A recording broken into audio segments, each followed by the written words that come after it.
गया। और जैसे सुनो, आज जो हम लोग पढ़ने जा रहे थे वो न्यूक्लियस में हम लोग आगे पढ़ने जा रहे थे, लेकिन जितने भी आज नए बच्चे जुड़े हैं उनके लिए मैं थोड़ा सा न्यूक्लियस को लेकर और भी चीजें रिफाइन करने जा रहा हूँ। अब ध्यान से सुनो मैं क्या कह रहा हूँ। कोई भी चीज, किसी भी चीज का बेसिक स्ट्रक्चर जब मैं बात करता हूँ तो हम एक पैरामीटर डिफाइन कर देते हैं। ठीक वैसे ही अगर मैंने बोल दिया कि कोई सेल है, तो सेल का कोई बेसिक स्ट्रक्चर होता है कि हाँ अगर यार वो सेल में वो चीजें पाई जाएंगी तो वो चीजें तुम्हारा सेल है, अदरवाइज वो सेल नहीं है। तो वो तीन बेसिक स्ट्रक्चर वो है कि सबसे पहला तो उसमें जो पाया जाना चाहिए वो क्या है, प्लाज्मा मेम्ब्रेन। क्या होना चाहिए, प्लाज्मा मेम्ब्रेन। इसका मतलब है कि अगर कोई सेल है, अगर सेल में प्लाज्मा मेम्ब्रेन है, तो इसका मतलब है कि उसका एक बेसिक स्ट्रक्चर कंप्लीट हो गया। और दूसरा बेसिक स्ट्रक्चर होता है न्यूक्लियस। क्या होता है, न्यूक्लियस। और जो तीसरा बेसिक स्ट्रक्चर होता है वो होता है साइटोप्लाज्म। अगर ये तीनों चीजें तुम्हारे सेल के अंदर हैं, मतलब ये थ्री बेसिक स्ट्रक्चर है, तो जो सेल होगा वो तुम्हारा सरवाइव कर जाएगा। क्या कर जाएगा, सरवाइव कर जाएगा, ज्यादा दिन तक जिंदा रह पाएगा। क्यों, क्योंकि प्लाज्मा मेम्ब्रेन उसको इंटरफेयर करने से रोकेगा कि बाहर का एटमॉस्फेयर उसको कुछ खराब ना कर दे। न्यूक्लियस उसको जेनेटिक इंफॉर्मेशन दे पाएगा। साइटोप्लाज्म में जितने भी तुम्हारे सिविल सेल ऑर्गेनिजम्स है, ये सारे तुम्हारे क्या कहते हैं, मेटाबॉलिज्म एक्टिविटी बड़े अच्छे से कर पाएंगे। तो जब ये तीनों चीजें होती है तब तुम्हारा सेल ज्यादा दिन तक सर्वाइव करता है। इसी वजह से कोई भी सेल का जो बेसिक स्ट्रक्चर होता है हम ये बोलते हैं कि उसमें तुम्हारा प्लाज्मा मेम्ब्रेन होना चाहिए। प्लाज्मा मेम्ब्रेन के अंदर तुम्हारा साइटोप्लाज्म होना चाहिए, और साइटोप्लाज्म में ही तुम्हारे जो भी तुम्हारे सेल ऑर्गेनेलीज हैं वो तुम्हारे अच्छे से मेटाबॉलिज्म एक्टिविटी एक्वायर कर पाए। और साथ ही तुम्हारे उसके अंदर एक तुम्हारा न्यूक्लियस होना चाहिए जो कि डायरेक्ट कर पाए कि सेल को कैसे काम करना है, कैसे काम नहीं कर रहा। ये उसके तीन बेसिक स्ट्रक्चर होते हैं। अब मुझे बताओ, इसमें किसी को कोई डाउट है जो अभी तक मैंने समझाया?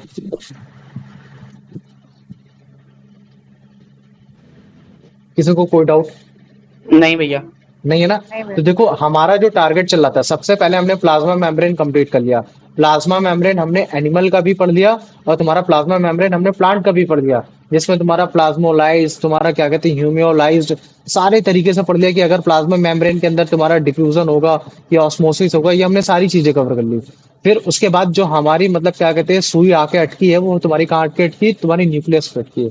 हम न्यूक्लियस के बारे में पढ़ रहे हैं, लेकिन समहाउ हमने न्यूक्लियस में 60% कवर कर लिया है। जब हम लोग साइटोप्लाज्म में पढ़ेंगे तो हमारे पास दो चीजें आएंगी कि साइटोप्लाज्म में दो चीजें क्या पाई जाती है, तब हमें पता चलेगा यार इसमें दो चीजें पाई जाती है, एक होता है तुम्हारा साइटोसोल और एक होता है तुम्हारा मतलब क्या कहते हैं कि सेल ऑर्गेनेलीज। तो इन दोनों को मिला के ही तुम्हारा साइटोप्लाज्म होता है। तो हम स्ट्रक्चर वाइज में पढ़ रहे हैं, हम बेसिक स्ट्रक्चर बेसिकली सेल में पढ़ने की कोशिश कर रहे हैं। सबसे पहले हमने प्लाज्मा मेम्ब्रेन, हमने जो हमारे 5-6 क्लासेस थी उसमें कंप्लीट किया, और अब हम न्यूक्लियस में पढ़ने जा रहे हैं। तो जब भी हम कभी भी न्यूक्लियस बनाते हैं, जैसे अभी रुको मैं बताता हूँ, ठीक है, ध्यान से दिखाता हूँ। कभी भी हम लोग न्यूक्लियस को बनाएंगे तो न्यूक्लियस हमेशा तुम्हारा कैसा होता है, एक स्फेरिकल शेप का होता है, सेल के ज्यादातर सेंटर में पाया जाता है। और वो जो तुम्हारा न्यूक्लियस होता है, न्यूक्लियस के अंदर दो चीजें पाई जाती है, एक होता है तुम्हारा क्रोमेटिन मटेरियल। क्या होता है क्रोमेटिन मटेरियल? और दूसरा मुझे बताओ अभिषेक, क्या होता है दूसरा? निकोलस। न्यूक्लियो न्यूक्लियोस। न्यूक्लियोलस, है ना, न्यूक्लियोलस। स्पेलिंग में न्यूक्लियोलस। मत जाना, स्पेलिंग गलत हो सकती है। तो अब देखो न्यूक्लियस के अंदर दो चीजें पाई जा रही हैं। क्या पाई जा रही है, तुम्हारा एक न्यूक्लियोलस पाया जा रहा है और एक तुम्हारा क्रोमेटिन मटेरियल पाया जा रहा है। तो जो तुम्हारा न्यूक्लियोलस है, न्यूक्लियोलस का काम क्या होता है कि वो तुम्हारा राइबोसोम्स को बनाता है। और राइबोसोम्स का क्या काम होता है, वो तुम्हारा बनाता है आरएनए, और तुम्हारा क्या बना और देता है तुम्हारा, और डीएनए। प्रोटीन बनाता है, ये चीज बनाता है। और जो तुम्हारा क्रोमेटिन मटेरियल होता है, क्रोमेटिन मटेरियल में तुम्हारा पाया जाता है तुम्हारा प्रोटीन, और प्रोटीन के साथ साथ होता है तुम्हारा डीएनए, है ना? तो इसका मतलब है कि अगर मैं तुमसे बोलता हूँ कि न्यूक्लियस में ऐसी कौन सी चीज है जो तुम्हारी जेनेटिक, जैसे हमने बोला ना कि जो न्यूक्लियस होता है वो सारी जेनेटिक इंफॉर्मेशन को स्टोर करता है, लेकिन अगर मैं तुमसे ये पूछ लूं कि भाई न्यूक्लियस के अंदर ऐसा कौन सा या ऐसा कौन सा पार्ट है जो तुम्हारा डीएनए के बारे में इंफॉर्मेशन रखता है, तो तुम क्या बोलोगे, भैया वो है तुम्हारा क्रोमेटिन मटेरियल। और अगर जैसे मैं बोल देता हूँ कि अच्छा फिर राइबोसोम्स कहाँ बनते हैं न्यूक्लियस के अंदर, तो वो तुम बोलोगे न्यूक्लियोलस में। अब मुझे बताओ प्रोमिता, तुमको इतना समझ में आया कि नहीं आया? यस सर आया। आ गया ना? तो अभी देखो अभी मैं ना कुछ स्ट्रक्चर्स दिखा देता हूँ, कुछ वीडियोस दिखा देता हूँ, तो ऑटोमेटिक और चीजें तुम्हारे लिए थोड़ी सी आसान हो जाएंगी। जैसे न्यूक्लियस में तुमको दिखाता हूँ, ठीक है? ये देखो, ये जो तुम्हारे सेल की सेल ऑर्गेनेलीज है, जैसे इसमें कुछ माइटोकॉन्ड्रिया है, कुछ गोल्गी अपरेटस है, कुछ तुम्हारे स्मूथ एंडोप्लाज्मिक रेटिकुलम है। ये धीरे धीरे अभी आ जाएंगे क्योंकि अभी नई क्लास है तुम्हारी, ठीक है? तो अभी अगर तुम ध्यान से देखोगी तो ये भी तुम्हारा एक सेल है। ये क्या तुम्हारा सेल है? और जो सेल के जो तुम ऐसे एकदम लास्ट में जो मेम्ब्रेन देख रहे हो ना, एकदम छोटी सी पतली सी एक लाइन गई है ब्लू कलर की, वो है तुम्हारी प्लाज्मा मेम्ब्रेन। और वो जो इसके अंदर जो तुम्हारा लिक्विड जैसा सब्सटेंस जो तुमको दिख रहा है उसको बोलते हैं हम लोग साइटोप्लाज्म। और जो साइटोप्लाज्म के अंदर जितने भी लिविंग कंटेंट है, जिनको हम बोलते हैं सेल ऑर्गेनेलीज, ठीक है, ये चीज बोल देते हैं। तो अभी हम लोग क्या कहते हैं प्लाज्मा मेम्ब्रेन पढ़ चुके हैं, न्यूक्लियस के बारे में पढ़ रहे हैं, और जब हम लोग क्या कहते हैं साइटोप्लाज्म पढ़ेंगे तो साइटोप्लाज्म में भी बहुत अच्छे से डीपली से पढ़ेंगे। तो अभी देखो मैं न्यूक्लियस के बारे में थोड़ा सा दिखा दे रहा। तो न्यूक्लियस जान जाओ कि जैसे इसमें ये तुम्हारा पिंक कलर का स्ट्रक्चर है, spherical in shape, centre in shape, ठीक है, ये सारी चीजें। तो अभी देखो मैं तुमको दिखाता हूँ, मान लो कि ये तुम्हारा न्यूक्लियस है, तो ये न्यूक्लियस के अंदर ये जो तुम्हें ऐसे मतलब क्या कहते हैं धागे जैसा ऐसा दिख रहा है ना, तो ये जो धागे जैसा तुमको दिख रहा है यही है तुम्हारा क्रोमेटिन मटेरियल, और यही क्रोमेटिन मटेरियल के अंदर तुम्हारा डीएनए और तुम्हारा प्रोटीन पाया जाता है। और ये जो तुम्हारा इसके अंदर ये जो तुम्हारा एक अलग से एक सब्सटेंस जो तुमको दिख रहा है ना ऐसा फैला हुआ, इसको हम लोग बोलते हैं न्यूक्लियोलस। अच्छा देखो जो तुम्हारा न्यूक्लियस होता है, मुझे बताओ ये न्यूक्लियस क्या तुम्हारा मेम्ब्रेन बाउंड होता है? भैया न्यूक्लियस होता है पर न्यूक्लियोलस नहीं होता। हाँ वेरी गुड, ठीक है। तो अगर जैसे अगर तुम देखोगे ना, तो ये जो तुम्हारा न्यूक्लियस है ये डबल मेम्ब्रेन बाउंड है। ये क्या हो रखा है तुम्हारा डबल मेम्ब्रेन बाउंड हो रखा है, दो मेम्ब्रेन से बाउंड हो रखा है। इसी वजह से जो तुम्हारा इसको हम लोग न्यूक्लियर एनवलप बोल देते हैं। क्यों? क्योंकि जो इसके अंदर का जो लिक्विड सब्सटेंस है जिसको हम लोग बोलते हैं न्यूक्लियोप्लाज्म, वो तुम्हारे साइटोप्लाज्म से मिलने नहीं देता है, ये चीज होता है। लेकिन जो तुम्हारा न्यूक्लियोलस होता है, न्यूक्लियोलस में ऐसी कोई भी मेम्ब्रेन नहीं होती है कि जो मतलब न्यूक्लियस के सब्सटेंस को तुम्हारे मतलब क्या कहते हैं न्यूक्लियोप्लाज्म के सब्सटेंस से अलग करे। अब अगर जैसे किसी को न्यूक्लियोप्लाज्म के बारे में नहीं मालूम है, तो इतना जान लो कि न्यूक्लियस के अंदर जो तुम्हारा लिक्विड होता है उसको न्यूक्लियोप्लाज्म बोलते हैं, और जो तुम्हारा सेल के अंदर जो लिक्विड होता है जो सबसे ज्यादा कंटेंट होता है उसको हम लोग साइटोप्लाज्म बोल देते हैं। तो ये हो गया। अब ये देखो यही जो तुम्हारा न्यूक्लियस होता है, न्यूक्लियस में न्यूक्लियर एनवलप में एक तुम्हारा क्या कहते हैं एक ऑल सेरेमोनियली अटैच्ड होता है जिसको हम लोग बोलते हैं एंडोप्लाज्मिक रेटिकुलम। अब मैं तुम्हें आगे चल के बताऊंगा कि या इसमें रफ एंडोप्लाज्मिक रेटिकुलम अटैच होता है कि तुम्हारा स्मूथ एंडोप्लाज्मिक रेटिकुलम अटैच होता है, और एंडोप्लाज्मिक रेटिकुलम क्या करता है, क्या मतलब जो उससे राइबोसोम्स आ रहा है क्या उसको कुछ मतलब इंटरफेयर करता है या उसका कुछ अलग फंक्शन है। लेकिन एग्जाम में क्वेश्चन क्या आता है, ऐसा कौन सा तुम्हारा मतलब क्या कहते हैं कि तुम्हारा सेल ऑर्गेनेली है जो तुम्हारे न्यूक्लियर एनवेलप के साथ टच में रहता है। तो मुझे बताओ प्रोमेथा कौन सा ऐसा न्यूक्लियर वो तुम्हारा वो है सेल ऑर्गेनेली जो तुम्हारा न्यूक्लियस के साथ अटैच में रहता है, बता सकते हो? तो किससे? न्यूक्लियस से। न्यूक्लियस से नहीं, न्यूक्लियस से, या फिर न्यूक्लियर मेम्ब्रेन बोल सकते हैं।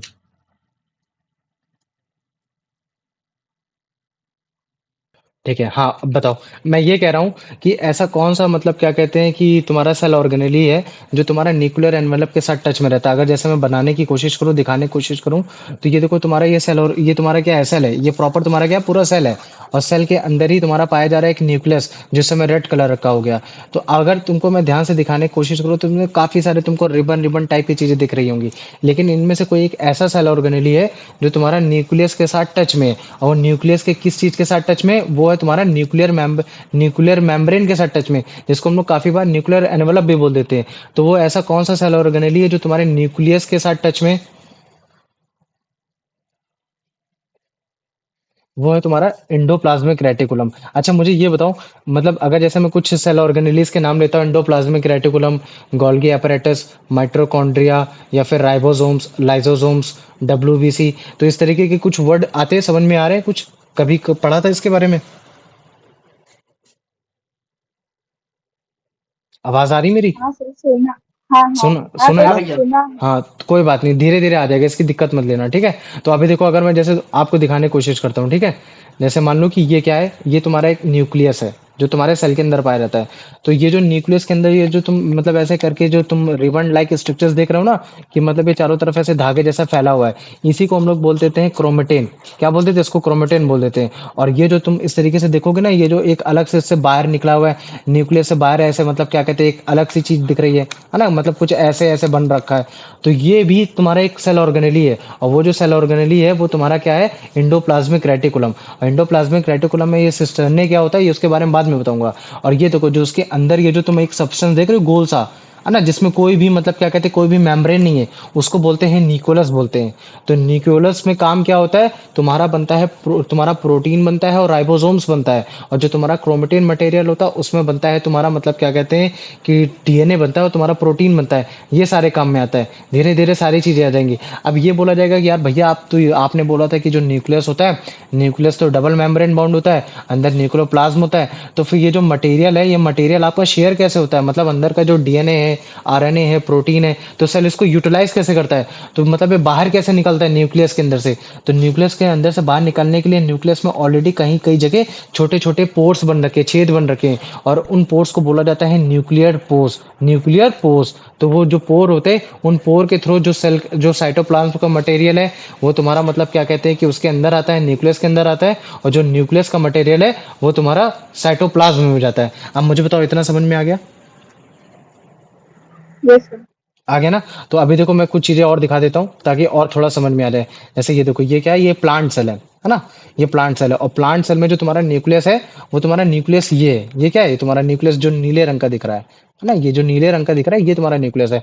और जिसमें तुमको जो छः छः छः छः छः छः दिखाई दे रहे हैं, जिसकी वजह से मटेरियल इधर से उधर आ पा रहा है, वो है तुम्हारा न्यूक्लियर पोर। वो क्या है तुम्हारा? Nuclear pore. तो न्यूक्लियर पोर की वजह से ही तुम्हारे सब्सटेंस जो है वो तुम्हारे आते हैं जाते हैं। और ये देखो, अगर मैं मान लो कि इसी स्फेरिकल शेप को अगर मैं काट देता हूँ, तो मुझे पता चलेगा कि यार तुम्हारे न्यूक्लियस के अंदर तुम्हारी दो चीज पाई जा रही है। एक पाया जा रहा है क्रोमेटिन मटेरियल, और एक तुम्हारा पाया जा रहा है न्यूक्लियोलस, है ना? तो ये देखो ध्यान से, है ना? अब अगर जैसे देखोगे ना, तो ये जो मतलब ऐसे फैला हुआ है ना, जैसे मतलब धागे जैसा, तो वो क्या चीज है? वो है तुम्हारा क्रोमेटिन। और वो जो तुम्हारा एकदम बीच में सेंटर में अगर जैसे तुम देखोगे, तो जिसमें कोई भी मेम्ब्रेन नहीं बन रखी है, तो वो है तुम्हारा न्यूक्लियोलस। ये क्या है तुम्हारा? इसको बोलते हैं न्यूक्लियोलस बोलते हैं। तो इसमें कोई भी मेम्ब्रेन नहीं हो रखी है। अब ये जो तुम्हारा क्या कहते हैं, ये जो क्रोमेटिन है, क्रोमेटिन में तुम्हारा स्टोर होता है, मतलब क्या कहते हैं, डीएनए स्टोर होता है, प्रोटीन स्टोर होता है। और ये जो तुम्हारा राइबोसोम्स है, ये जो सॉरी न्यूक्लियोलस, ये जो न्यूक्लियोलस है, और ये न्यूक्लियोलस काम करता है तुम्हारा मतलब क्या कहते हैं कि राइबोसोम्स का बनाना है, काम बनाने का काम करता है। तो न्यूक्लियोलस राइबोसोम्स बनाता है, तो राइबोसोम्स का आगे काम क्या है, काम क्या है नहीं है, ये हम सेल ऑर्गेनेल में पढ़ेंगे। क्यों? क्योंकि ये सेल्फ एक सेल ऑर्गेनेल का ही पार्ट है। तो ये चीज हो गई। तो अभी देखो, अगर जैसे मान लो कि मैं इस बार एनिमल सेल दिखाता हूँ, पीछे प्लांट सेल था, ये एनिमल सेल है। तो अभी ये जो लिक्विड जैसा सब्सटेंस दिख रहा है, इसी को हम लोग बोलते हैं साइटोप्लाज्म। और साइटोप्लाज्म के अंदर एक सेल लिविंग ऑर्गेनिज्म है, वो है तुम्हारा ये, जब भी हम लोग न्यूक्लियस के अंदर गए थे, न्यूक्लियर पोर से। तो ये जो तुम्हारे क्या कहते हैं, रस्सी जैसा घूम रहा था ना, तो ये रस्सी जैसा जो घूम रहा है, इसी को बोलते हैं क्रोमेटिन मटेरियल। और देखना, अगर जब क्रोमेटिन मटेरियल जब कभी फ्रीज होता है या फिर माइटोसिस की कंडीशन आती है, तभी तुम्हारा मतलब क्या कहते हैं, इसमें डीएनए का तुमको देखने को मिलता है। तो ये देखो, जब ये फ्रीज हो गया या फिर सारी चीजें होंगी, तो ये डीएनए लाइक स्ट्रक्चर बनेगा। अगर जैसे कभी तुमने डीएनए का इमेज देखा होगा, तो तुम्हें समझ में आ जाएगा कि हाँ, क्रोमोसोम्स कैसा होता है, डीएनए कैसा होता है, वो चीज। और ये देखो, जो अंदर बीच में सेंटर में दिख रहा है, ये इसको बोलते हैं न्यूक्लियस, और इसमें कोई भी मेम्ब्रेन नहीं है। और यहाँ से देखो बनकर आ रहे हैं राइबोसोम्स, और राइबोसोम्स का काम होता है तुम्हारा आरएनए और प्रोटीन बनाना। तो कैसे वो न्यूक्लियस से तुम्हारे बाहर निकल रहे हैं, फिर वो तुम्हारे स्मूथ इंडो मतलब तुम्हारे सॉरी तुम्हारे इंडोप्लाज्मिक रेटिकुलम के साथ टच में आ रहे हैं, और वो फिर वहां उनका क्या काम है, वो हम बाद में पढ़ेंगे। लेकिन अभी न्यूक्लियस के अंदर क्या होता है, कोई न्यूक्लियस के अंदर दो मटेरियल कौन कौन से, वो क्या क्या चीजें बनाते हैं, इसके बारे में पता चला कि नहीं पता चला? पहले मुझे इतना बताओ, इतना पता हाँ चला? भैया। हाँ भैया। आ गया? प्रोमिता आ गया? हाँ सर। तो मैं हाँ। पूछ रहा था कि प्लांट्स और एनिमल सेल में डिफरेंस क्या होता है? प्लांट सेल और एनिमल सेल में डिफरेंस होता है तुम्हारा। जैसे स्टार्टिंग में जब मैंने क्लास ली थी, तो मैंने समझाया था कि जो तुम्हारा प्लांट सेल होता है, प्लांट सेल में बेसिकली जो तुम्हारा मतलब क्या कहते हैं, वॉक्यूल होता है, वो बड़ा होता है। और जो तुम्हारा मतलब क्या कहते हैं कि जो तुम्हारा एनिमल सेल होता है, एनिमल सेल में कम होता है। देखो, जब हम पता है क्या करेंगे, जब हम देखो बेसिक स्ट्रक्चर क्या होता है, तीन बेसिक स्ट्रक्चर होते हैं, हमने अभी भी जाना। एक होता है प्लाज्मा मेम्ब्रेन, एक हमने जाना तुम्हारा न्यूक्लियस, और एक तुम्हारा होता है मतलब क्या कहते हैं कि तुम्हारा हो गया साइटोप्लाज्मा, है ना? ये चीज। तो जब हम स्टार्टिंग में पढ़ रहे थे प्लाज्मा में, तो हमने पहले एनिमल का पढ़ा, फिर हमने प्लांट का पढ़ा। फिर अभी जब हम न्यूक्लियस में पढ़ेंगे, तो फिर न्यूक्लियस में भी कुछ चीजें जानेंगे, एनिमल के बारे में जानेंगे, कुछ चीजें प्लांट के बारे में जानेंगे। फिर जब हम साइटोप्लाज्म पढ़ेंगे, तो साइटोप्लाज्म में भी प्लांट के बारे में जानेंगे, एनिमल के बारे में जानेंगे। तो बेसिकली ये जो है, ये क्या है, ये सेल का पार्ट ही तो है। तो जब हमारा चैप्टर पूरी तरीके से देखना कंप्लीट हो जाएगा, तब मैं तुम्हें और अच्छे से बताऊंगा कि यार ये देखो, ये है होता है जो मेन डिफरेंस होता है तुम्हारा प्लांट सेल में और एनिमल सेल में। तो ये देखो, लास्ट में मैंने इस चीज को और अच्छे से बताने की कोशिश की कि क्या क्या डिफरेंस होते हैं। ये देखो, अगर जैसे मैं दिखाने की कोशिश करूं, तो ये प्लांट सेल और ये तुम्हारा एनिमल सेल। तो जो पहला वाला है, ये है तुम्हारा प्लांट सेल, और ये जो दूसरा वाला है, ये तुम्हारा है एनिमल सेल। ओ सॉरी, ये पहला वाला है तुम्हारा प्लांट एनिमल सेल, और दूसरा वाला है प्लांट सेल। और अगर जैसे मैं अभी अभी एट रैंडम अगर इसमें बताने की कोशिश करूं कि इसमें मतलब क्या की चीज ज्यादा मेजर डिफरेंस दिखाई देते हैं, तो सबसे मेजर डिफरेंस तो यही है कि जो इसके अंदर का वॉक्यूल है ना?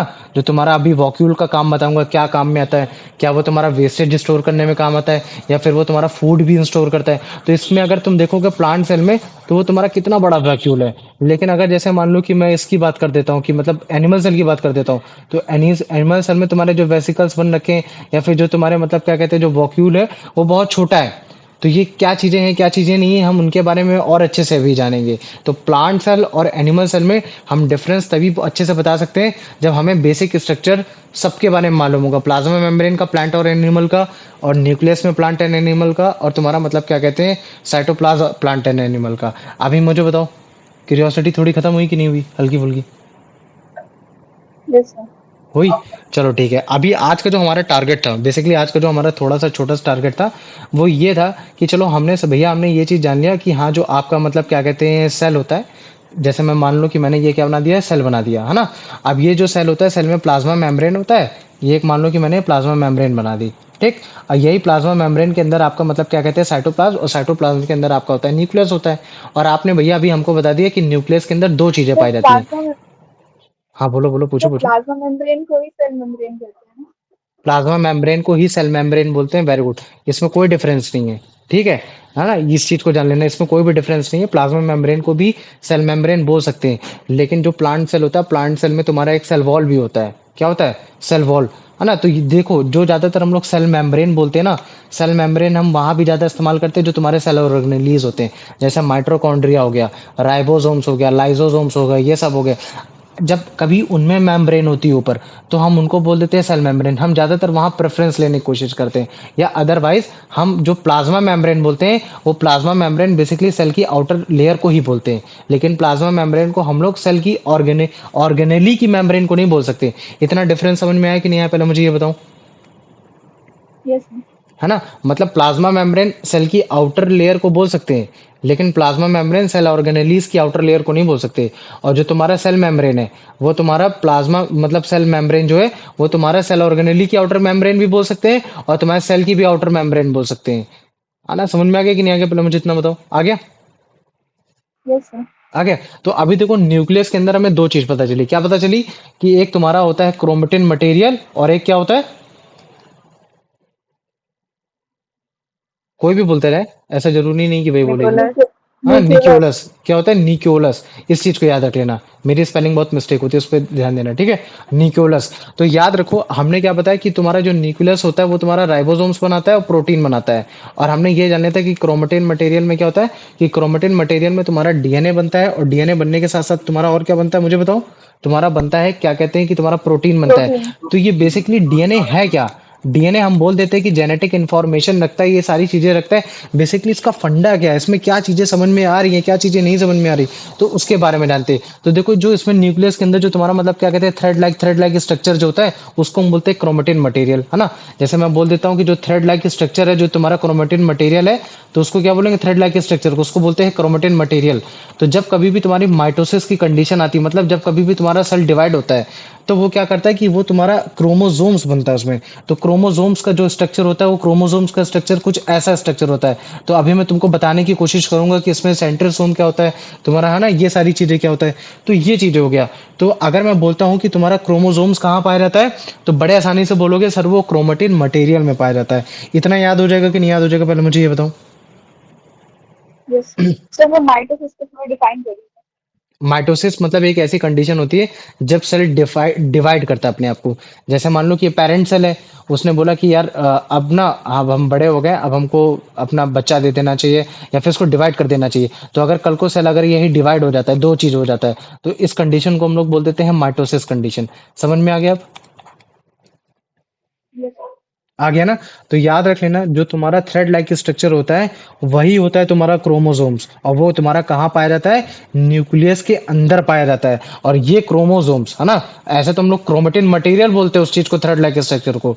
लेकिन जब क्रोमेटिन मटेरियल जब तुम्हारा माइटोसिस की कंडीशन में जाता है, मतलब जब सेल डिवाइड होता है, तो वही क्रोमेटिन मटेरियल तुम्हारा कुछ एक फिगर्स शो करता है, जिनको हम लोग बोलते हैं क्रोमोसोम्स। क्या बोल देते हैं? क्रोमोसोम्स। और जब हम क्रोमोसोम्स को मतलब क्या कहते हैं, तुम्हारा इलेक्ट्रॉन माइक्रोस्कोप से जब हमने चेक किया, वो सब चेक किया, तब हमें पता चला कि यार जो क्रोमोसोम्स होता है वो बेसिकली दो चीजों से बनता है।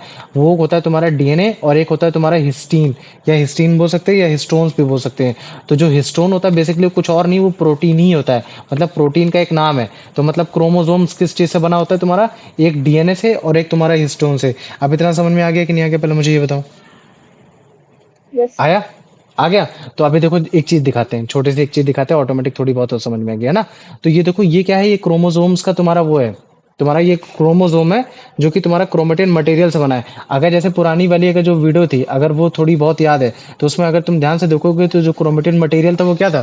क्रोमेटिन मटेरियल अचानक से मतलब क्या कहते हैं उसमें कन्वर्ट हो रहा था, डीएनए में कन्वर्ट हो रहा था। याद है कि नहीं याद है इसमें? इसमें अगर जैसे ध्यान से देखोगे, अभी दिखाते हैं, जैसे इसको देखो, है ना? अब इसमें इसमें था कि दूसरे में था? दूसरे में था। ठीक है, ये देखो इसमें दिखाते हैं, एनिमल सेल में था। तो एनिमल सेल में जब हम लोग न्यूक्लियस के अंदर जा रहे थे, तो यही क्रोमेटिन मटेरियल अभी देखना तुम्हारा क्रोमोसोम्स का शेप ले लेगा।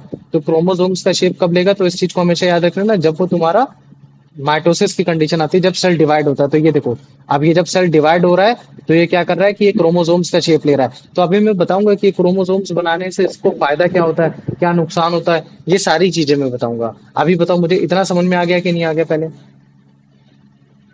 Yes, sir. इतना आया? इसमें डाउट है किसी को? नहीं भैया। नहीं है ना? नहीं भैया। तो ये देखो, ये क्या भैया है तुम्हारा? हाँ बोलो बेटा। सर भैया जो क्रोमोसोम्स होते हैं भैया, इन्हीं के अंदर वो डीएनए होता डीएनए है। होता है। अगर तुम ध्यान से देखो, इस इमेज के अंदर तुमको डीएनए दिख रहा है कहीं? ऐसे ऐसे स्ट्रक्चर बने हाँ हुए भैया, वो अंदर दिख रहा वो है ना? है ना? ऐसे स्पाइरल ऐसे। स्ट्रक्चर दिख रहा है। हाँ, स्पाइरल स्ट्रक्चर्स। तो यही जो तुम्हारा मतलब कुछ ऐसे स्ट्रक्चर जो होता है ना, इन्हीं को हम लोग बोलते हैं डीएनए, है ना? तो डीएनए तुम्हारा कहाँ पाया जा रहा है? तुम्हारा क्रोमोसोम्स के अंदर पाया जा रहा है। और ये क्रोमोसोम जो बेसिकली कुछ नहीं, वो तुम्हारा क्रोमेटिन मटेरियल है।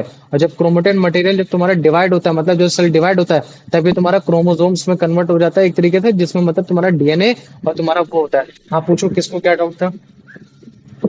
हाँ सर, वो माइटोसिस सिर्फ एनिमल सेल में होता है? नहीं, तुम्हारा प्लांट सेल में भी होता है। जो भी तुम्हारे मल्टी सेलुलर सेल जो भी मल्टी सेलुलर ऑर्गेनिजम्स होते हैं, उन सभी में मतलब क्या कहते हैं तुम्हारा वो होता है। ठीक है, मतलब उस सभी माइटोसिस कंडीशन जो भी होती है, माइटोसिस कंडीशन का मतलब होता है सेल का डिवाइड होना। और सेल डिवाइड जहां भी हो रहा है उसको हम लोग बोलते हैं माइटोसिस। और माइटोसिस कंडीशन ज्यादातर हर किसी में हो सकता है, वो कोई भी सेल कर सकता है। इवन जो तुम्हारा मतलब क्या कहते हैं, जो तुम्हारा अमीबा होता है, यूनिसेलुलर ऑर्गेनिज्म, वो भी तुम्हारा माइटोसिस करता है, वो भी अपने आप को डिवाइड करने की कोशिश करता है। तो माइटोसिस का मतलब है सेल डिवाइड। अगर सेल डिवाइड हो जा रहा है, अगर वो अपने ही ऑफ स्प्रिंग को पैदा कर रहा है, मतलब वो अपने ही जैसे किसी और चीज को बना रहा है, तो हम उसको बोल देंगे माइटोसिस। माइटोसिस बेसिकली एक प्रोसेस है। समझ में आ गया कि नहीं आ गया? पहले मुझे ये बताओ। हाँ हाँ, भैया, समझ में आ और गया। सर हाँ हाँ। मायोसिस किसमें होता है? सर मा, मायोसिस। मायोसिस। हाँ सर, वो दो टाइप के होते हैं ना, सेल डिवीजन, माइटोसिस और मायोसिस। नहीं, अभी के मेरे को माइटोसिस, मायोसिस बेसिकली बताया जाता है कि मायोसिस ये होता है, और माइटोसिस एक प्रोसेस होता है। बाकी मीनिंग सेम है एक तरीके से। ठीक है। ठीक है। ठीक है। तो भैया अभी पर देखो ये, एनसीईआरटी में दो टाइप्स के दिए गए हैं, एक माइटोसिस और एक मायोसिस। हाँ वो अभी आएगा ना आगे, जब तुम्हारे सेल डिवाइड दिखाएंगे, जब तुमको सेंट्रीसोम पढ़ाएंगे और जब तुमको पेरिक्सोम पढ़ाएंगे, तब तुमको उसके बारे में बताएंगे कि हाँ तुम्हारा तब मायोसिस और तुम्हारा माइटोसिस क्या है। अभी मैं बताऊंगा नहीं उसको। अगर मैं तुमको दिखाने की कोशिश करूँ ना, तो वो कैसे होता है कैसे क्या नहीं होता, वो सब मैंने अभी आगे डिजाइन कर रखा है, ऑलरेडी बता रखा है तुम्हारा, कि तुम्हारा कैसे तुम्हारा ये सेंट्रीसोम तुम्हारा मतलब क्या कहते हैं उन चीजों को डिफाइन करता है, कैसे नहीं करता है। तो ये इसका स्ट्रक्चर क्या होता है, माइक्रोट्यूब्यूल्स में इसमें क्या होता है, तो इन सब के बारे में अभी है। मायोसिस और तुम्हारा माइटोसिस इसमें आगे मैं पढ़ाऊंगा, लेकिन अभी जितना मैंने बताया कि न्यूक्लियस जब भी तुम्हारा डिवाइड होता है, या फिर कभी भी तुम्हारा सेल डिवाइड होता है, तो उसकी कंडीशन को हम लोग बोलते हैं माइटोसिस कंडीशन। तो कभी भी अगर माइटोसिस हो रहा है, तो इसका मतलब है कि वो तुम्हारा जो उसमें तुम्हारा जो क्रोमेटिन मटेरियल है, वो तुम्हारा एज अ क्रोमोसोम्स बना रहा है। क्रोमोसोम्स के अंदर ही तुम्हारे डीएनए और प्रोटीन है। मुझे बताओ, इतना किसी में किसी को कोई डाउट है? नहीं भैया। नहीं नहीं है? भैया। ठीक है। तो ये देखो, ये है तुम्हारा क्रोमोसोम्स का शेप। ये कैसा है क्रोमोसोम का शेप? तो याद रख लेना, ये जो क्रोमोसोम्स बन रहा है ना, तो ये क्रोमोसोम्स किससे बनना है? तुम्हारा थ्रेड लाइक स्ट्रक्चर से बनना है, जो कि कहाँ पाया जा रहा है? तुम्हारा न्यूक्लियस में पाया जा रहा है। और ये क्रोमोसोम्स तुम्हारा तभी बनेगा जब तुम्हारा माइटोसिस या फिर मायोसिस की कंडीशन आएगी। किसकी आएगी? माइटोसिस या मायोसिस की कंडीशन आएगी। ठीक है। या फिर मतलब इसको अगर जैसे ये वर्ड नहीं बोलना है, तो ये बोल सकते हैं कि जब तुम्हारा सेल डिवाइड हो रहा होता है सर, तब जब सेल डिवाइड होता है, तो जिसकी वजह से क्या होता है कि जो सेल नया बन रहा है, तो वो भी उसी सेल की तरीके से परफॉर्म कर पाए। तो क्या होता है कि क्रोमोसोम्स अपने जैसा एक दूसरी एक चीज बनाता है, और वो उसके भेज देता है उसके पास, ताकि वो जो उसमें डीएनए है, वो डीएनए उसको डायरेक्ट कर पाए कि देख भाई तुझे ऐसे काम करना है, ऐसे काम नहीं करना है। समझ रहे हो? तो इसी वजह से वो मतलब क्या कहते हैं कि वो अपने आप को एक स्ट्रक्चर में शेप लेता है। ये दो क्यों होते हैं, अभी हैप्लॉइड और डिप्लॉइड में बताऊंगा, तब तुम्हें और अच्छे से समझ में आएगा। अभी ये क्रोमोसोम्स का स्ट्रक्चर और ये कैसे बन रहा है, ये समझ में आया कि नहीं है? पहले मुझे ये बताओ। यस सर आ आ हाँ गया। भैया। तो अच्छा, अगर देखो मैंने बोला कि अगर तुम्हारा क्या कहते हैं, ये जो तुम्हारा क्रोमोसोम्स है, क्रोमोसोम्स में तुम्हारा डीएनए है, और डीएनए का काम है तुम्हारा इनहेरिटेंस प्रॉपर्टी को इंफॉर्मेट करना। मतलब जो तुम्हारे अंदर जो क्वालिटीज हैं, वो तुम्हारे पापा दादा मम्मी इन सब से आ रखी हैं। तो मतलब ये है क्या, तुम्हारी जेनेटिक इन्फॉर्मेशन, मैं क्या बोलना चाह रहा हूँ, तुम्हारी जेनेटिक इन्फॉर्मेशन। तो जेनेटिक इन्फॉर्मेशन अगर डीएनए में है, और डीएनए अगर तुम्हारा क्रोमोसोम्स में है, तो मैं ये बोल सकता हूँ ना कि जो तुम्हारा क्रोमोसोम्स होता है वो बेसिकली तुम्हारा हेरिडेटरी इन्फॉर्मेशन को रखता है कि नहीं रखता। और वो हेरिडेटरी इन्फॉर्मेशन किस फॉर्म में रखता है, तुम्हारे जीन के फॉर्म में रखता है। किसके फॉर्म में रखता है, जीन के फॉर्म में रखता है। मुझे बताओ, इसमें किसी को कोई डाउट है? नहीं भैया। नहीं है? No sir. तो देखो, यही चीज मैंने बताने की कोशिश की है। अभी देखो और अच्छे से दिखाता हूँ, ठीक है। क्रोमोसोम्स का स्ट्रक्चर क्या होता है, क्रोमोसोम्स मतलब कैसे वो होता है, ठीक है। तो ये देखो, ये तुम्हारा क्या है, ये एक एनिमल सेल है। ये क्या है, एक एनिमल सेल है। अभी अगर मैं एनिमल सेल को खोलता हूँ, तो एनिमल सेल के अंदर तुमको ये न्यूक्लियस मिलेगा, है ना। अगर मैं न्यूक्लियस के अंदर जाता हूँ, तो न्यूक्लियस के अंदर तुम्हारे अंदर तुमको मिलेगा ये क्रोमोसोम्स। क्रोमोसोम्स में तुम्हारा एक क्रोमेटिड अभी तुमको दिखा होगा, क्रोमेटिड के बाद तुम्हें क्रोमो, तो ये देखो। और यही बाद में क्या होता है, अगर तुमको याद हो जो मैंने क्वेश्चन बताया था, कि जो तुम्हारा मतलब क्या कहते हैं, कि जो तुम्हारा क्रोमेटिन मटेरियल होता है, क्रोमेटिन मटेरियल की हाइट बहुत ज्यादा होती है, पता है। वो तुम्हारे मतलब क्या कहते हैं, 5-5 फीट के भी हो सकते हैं। लेकिन क्रोमेटिन मटेरियल तुम्हारे एक सेल के अंदर कैसे आ जाते हैं, क्योंकि ये जो येलो कलर की जो तुम बॉल देख रहे हो ना, ये बेसिकली क्या है, ये प्रोटीन है। ये क्या है, तुम्हारा प्रोटीन। तो यही प्रोटीन मतलब क्या करता है कि अपने ऊपर लपेट लेता है। तो जो मैंने तुमको एमसीक्यू कराया था ना, एमसीक्यू याद है कि नहीं याद है, मैंने जिसमें पूछा था, याद आ रहा है कुछ, हाँ भैया। है ना।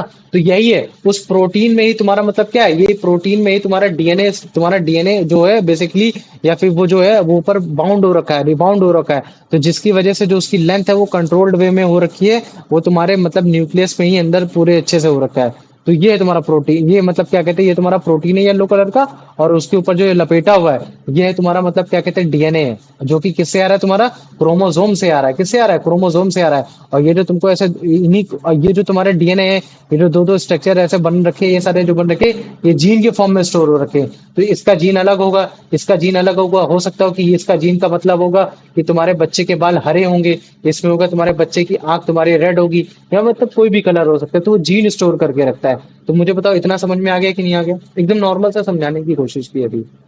यस हाँ आ भैया। गया ना। तो ये देखो, ये जो क्रोमोसोम्स है, याद रख लेना, क्रोमोसोम्स में होते हैं तुम्हारे जेनेटिक इन्फॉर्मेशन या फिर हेरिडेटरी इन्फॉर्मेशन। और किस फॉर्म में होते हैं, जीन के फॉर्म में होते हैं। और अगर बोला जाएगा कि क्रोमोसोम्स किस चीज, दो चीजों से बना है, तो हमेशा याद रख लेना, सर एक आपका है डीएनए और एक आपका है प्रोटीन। और जो प्रोटीन है वो बेसिकली कौन सा है, वो आपका हिस्टोन है, या फिर हिस्टोन भी बोल देते हैं। तो ये जो बेसिकली जो बीच में तुम line line line line line देख रहे हो ना सब, तो इसी को हम लोग बोलते हैं हिस्टोन। क्या बोल देते हैं, हिस्टोन बोल देते हैं। कि जो तुम्हारे दो आरएनए या फिर जो तुम्हारे डीएनए को अटैच करके रखा हुआ है। और डीएनए का फुल फॉर्म होता है deoxyribonucleic acid. याद आ रहा है कि नहीं याद आ रहा है सब, बताओ मुझे। हाँ भैया। आ रहा है ना। तो अभी देखो, ये तुम्हारा है क्रोमोसोम का स्ट्रक्चर, ये सारी चीजों के। लेकिन अभी इतना एनफ नहीं है इस चीज के लिए पढ़ने के लिए, अभी हमको थोड़ा और जानना पड़ेगा। अच्छा मुझे बताओ, कि जो तुम्हारा क्रोमोसोम्स में है, तो फिर सबसे ज्यादा इंपॉर्टेंट स्ट्रक्चर कौन सा लगेगा तुमको? तुमको डीएनए लगेगा या फिर तुमको प्रोटीन लगेगा, मुझे बताओ। डीएनए। डीएनए, है ना। तो याद रख लेना, जो क्रोमोसोम्स होता है उसमें जो सबसे ज्यादा इंपॉर्टेंट स्ट्रक्चर होता है, वो होता है डीएनए। क्योंकि इसी स्ट्रक्चर की वजह से सेल भी तुम्हारा आगे की इंफॉर्मेशन को भेज पाता है। ठीक है, तो इस चीज को हमेशा याद रख लेना। तो ये जो तुम्हारा डीएनए है, एक सबसे इंपॉर्टेंट कंपोनेंट होता है क्रोमोसोम्स का।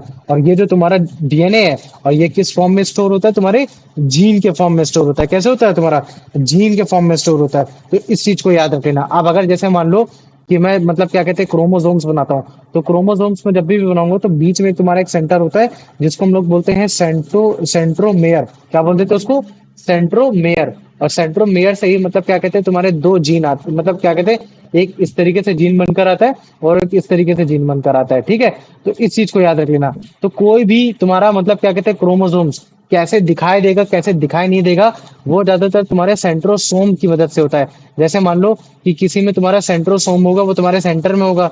लेकिन अगर मान लो कि मैंने एक सेंट्रोसोम बनाया, उसमें तुम्हारा सेंटर पे ना होकर वो तुम्हारा यहाँ है। तो जेनेटिक इन्फॉर्मेशन देखो, बात जब तुम आगे वाली क्लास में होगे, जब तुम लोग ग्रेजुएशन में होगे, तो ग्रेजुएशन में तुमको पता चलेगा कि जो हम लोग एजेड होते हैं, या फिर जो हमारे जो भी चीजें मेटाबॉलिक एक्टिविटी जो डिफाइन होती हैं, वो बेसिकली टेलोमेयर्स की वजह से होती हैं। देखो, जो जो तुम्हारा ये जो मतलब क्या कहते हैं, क्रोमेडेड है, क्रोमेड इसको क्या बोलते हैं, क्रोमेट्स बोलते हैं ना, क्या बोल देते हैं, क्रोमेट्स बोल देते हैं। तो क्रोमेट्स की लास्ट की जो स्टेज होती है, इन लास्ट की स्टेज को हम लोग बोलते हैं टेलोमेयर्स। क्या बोल देते हैं, टेलोमेयर। तो जैसे जैसे ये तुम्हारे टेलोमेयर खत्म होते जाते हैं, वैसे वैसे एज हमारी कम होती जाती है। कैसे होती जाती है, वैसे वैसे एज हमारी कम होती जाती है। तो जितने भी इन्फ्लुएंसर्स हैं या फिर जो भी हैं जो हमारे मतलब क्या कहते हैं रेज को रिवर्स करने की कोशिश करते हैं, वो बेसिकली इसे टेलोमेयर्स को बढ़ाने की कोशिश करते हैं कि अगर ये बढ़ जाएगा तो जेनेटिक इन्फॉर्मेशन बढ़ी रहेगी। क्यों? क्योंकि इसी टेलोमेयर्स में इन्फॉर्मेशन रहती है, तुम्हारे जीन की इन्फॉर्मेशन रहती है जो बताती है कि आपको कितना यंग रहना है, कितना यंग नहीं रहना। अब मान लो कि धीरे धीरे अगर यही घिस जाएगा, यही हट जाएगा, तो जीन अपनी मतलब क्या कहते हैं सेल अपनी क्वालिटी को भूल जाएगा। तो जब अपनी क्वालिटी को भूल जाएगा तो धीरे धीरे फिर हमारे झुर्रियां आने लगती हैं, हम बूढ़े होने लगते हैं, हमारी ये सारी चीजें होने लगती हैं। तो जो तुम्हारा क्रोमोसोम्स होता है, क्रोमोसोम्स में जो तुम्हारा सेंट्रल पार्ट होता है उसको हम लोग बोलते हैं सेंट्रोसोम बोलते हैं। और इसी सेंट्रोसोम से जो तुम्हारे मतलब एक शेप जो डिजाइन हो रहा है, जिस तरीके का शेप जो डिजाइन हो रहा है, उसको हम लोग बोलते हैं क्रोमेट्स बोलते हैं। क्या बोल देते हैं, क्रोमेट्स बोल देते हैं। और यही क्रोमेट्स का जो लास्ट में होता है, ये जो लास्ट में जो होता है उसको हम लोग बोलते हैं टेलोमेयर। आप समझ में आ गया कि नहीं आ गया, पहले मुझे ये बताओ। Yes ma'am. आ गया? अभी हम लोग क्रोमेट्स के बारे में और अच्छे से पढ़ेंगे, लेकिन अगर केवल इतना आ गया तो भी हमारे लिए बहुत है। तो अभी दिखाते हैं पहले, ठीक है? क्रोमेट्स के बारे में, वो सॉरी, तुम्हारा क्रोमेट्स एक दिखाते थे। अभी जैसे हमने क्रोमेट्स के बारे में हल्का फुल्का देख लिया था कि जो सेंटर से ऊपर वाली एक जो लाइन जा रही है, फिर दो लाइन जो जा रही है, उनको क्रोमेट्स बोल दिया। और जो तुम्हारा मतलब जैसे अभी एक बार फिर से वीडियो देखेंगे तो वीडियो फिर से समझ में आ जाएगा। इसको थोड़ा आगे बढ़ाते हैं, ठीक है? ये क्या है, तुम्हारा सेल। सेल के अंदर हम लोग हैं न्यूक्लियस के अंदर, और न्यूक्लियस के अंदर हमको मिल जाएगा क्रोमेटिन मटेरियल में तुम्हारा क्रोमोसोम्स। तो ये देखना, ये जो तुम्हारा क्रोमोसोम्स है, तो क्रोमोसोम्स में तुमको ये दिख रहा है क्रोमेट्स। तो क्रोमेट्स ये भी है, क्रोमेट्स ये भी है, क्रोमेट्स ये भी है ना। तो ये चीज है, उसमें कंफ्यूजन मत होना। ये ओवरऑल उसको क्रोमेट्स बोल देते हैं।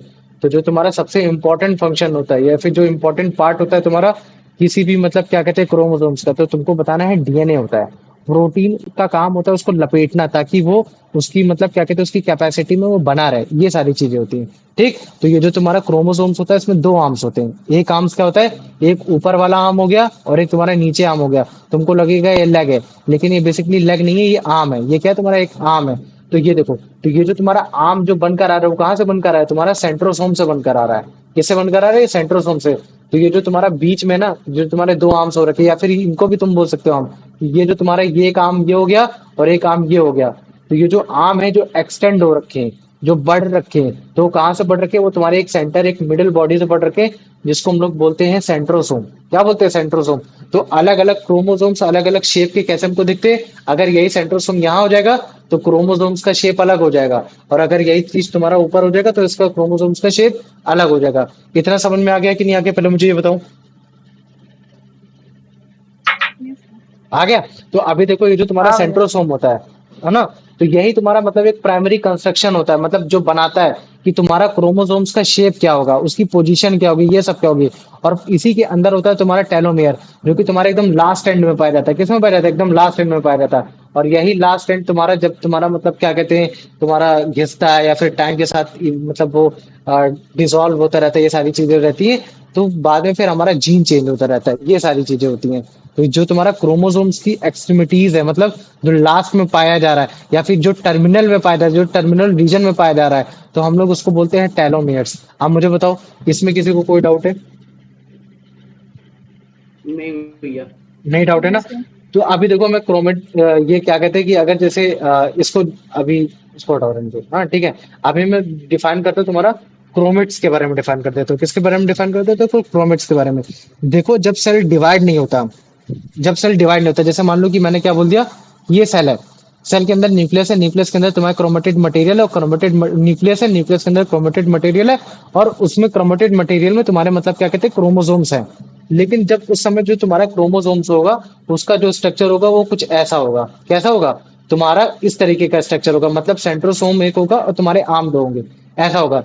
लेकिन जब यही सेल तुम्हारा डिवाइड होने जा रहा होता है, क्या होने जा रहा होता है, डिवाइड होने जा रहा होता है, अपने में दो में बंटने वाला होता है। मतलब पहले ऐसा था, अब ये ऐसा हो जाएगा, ऐसा जब दो में डिवाइड हो जाएगा तो ये क्या करेगा, अपने जैसा एक और बना लेगा। क्या बना लेगा, एक और बना लेगा।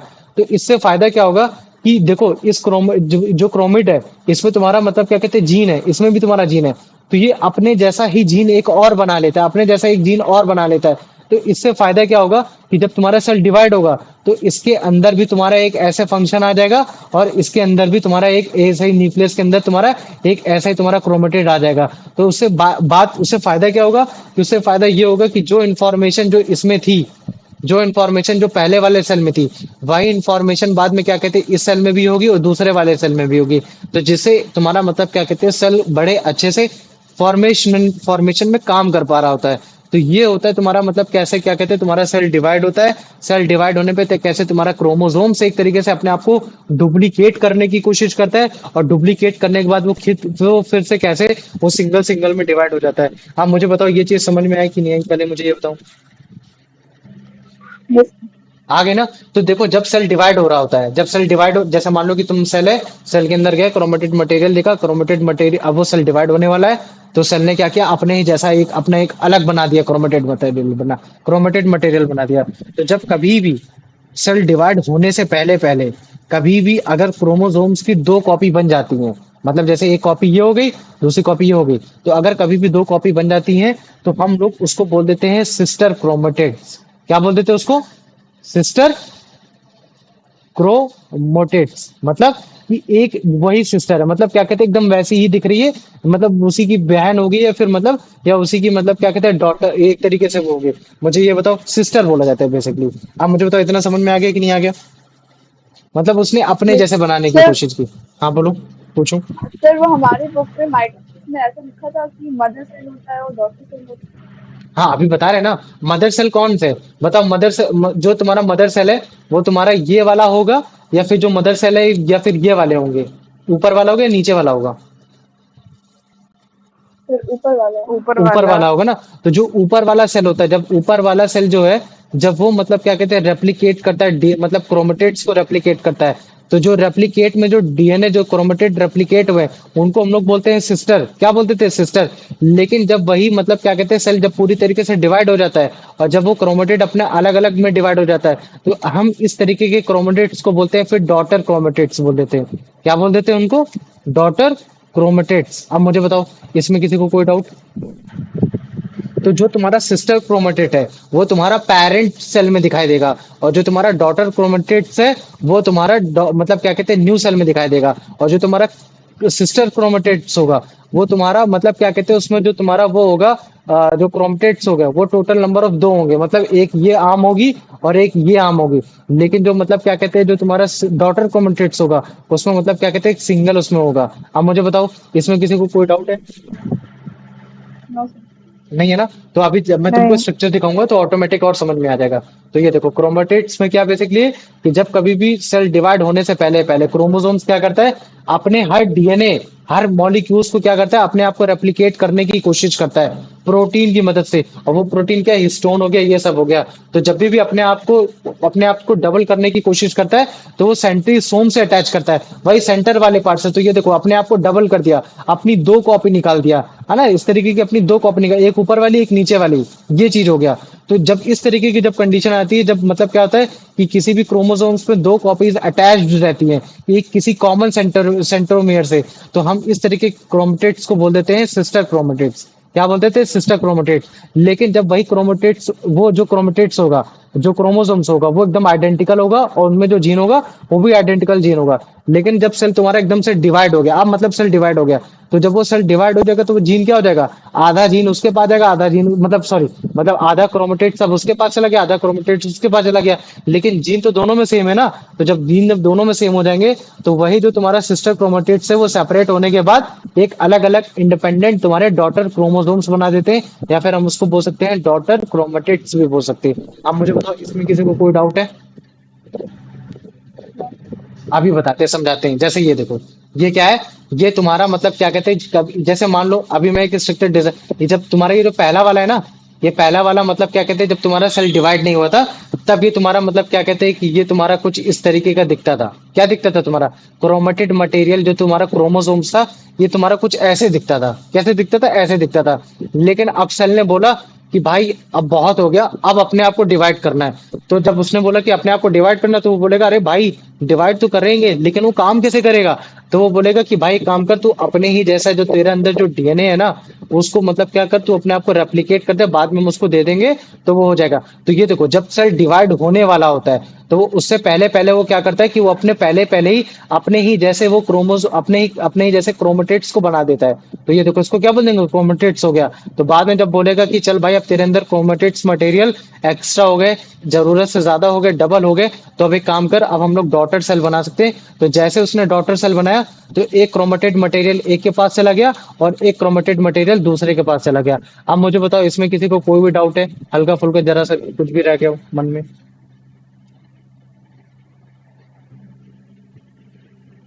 किसी को कोई डाउट है? हम्म। अभिषेक, नहीं भैया। नहीं भैया। यश, प्रोमोविता, No, नहीं है ना? चलो ठीक है। अभिषेक, इसका आंसर बताओ।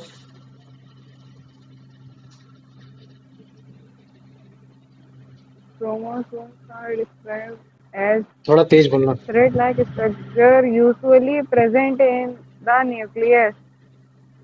When do they become visible? During interphases, during protein synthesis, only during cell division, at all time of cell cycle.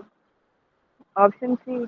Option C, कि मतलब जो तुम्हारा क्रोमोसोम्स है वो थ्रेड लाइक स्ट्रक्चर जो होता है न्यूक्लियस के अंदर, लेकिन वो विजिबल कब होता है, जब तुम्हारा सेल डिवाइड हो रहा होता है। तो ये चीज हो गया। कुलदीप, किसका आंसर बताओ बेटा। What type of information do chromosomes contain? Option D. ठीक है, प्रोमिता, इसका आंसर बताओ, क्वेश्चन पढ़ो, इसका आंसर बताओ। तो यही वाला. इसी क्वेश्चन को पढ़ो, रीड करो, आंसर बताओ। What type of information do chromosomes contain? A. Metabolic. B. Hereditary. C. Energy storage information. D. Structural information for the cell memory. So B. Hereditary. हाँ, हेरिडेटरी इंफॉर्मेशन होता है। तो कुलदीप याद रखो, हेरिडेटरी इंफॉर्मेशन होता है। स्ट्रक्चरल इंफॉर्मेशन तो रखता है, लेकिन हेरिडेटरी में सारी चीजें आ गई। तुम्हारा इसमें आंसर बी भी हो सकता था, डी भी हो सकता था, लेकिन नियरेस्ट आंसर कौन सा होगा तुम्हारा? बी होगा। क्यों? क्योंकि इसी में तुम्हारा स्ट्रक्चर भी हो गया, इसी में तुम्हारा वर्क हो गया, सारी चीजें आ गई, तो इसका आंसर होगा बी। चलो यश, इसका आंसर बताओ।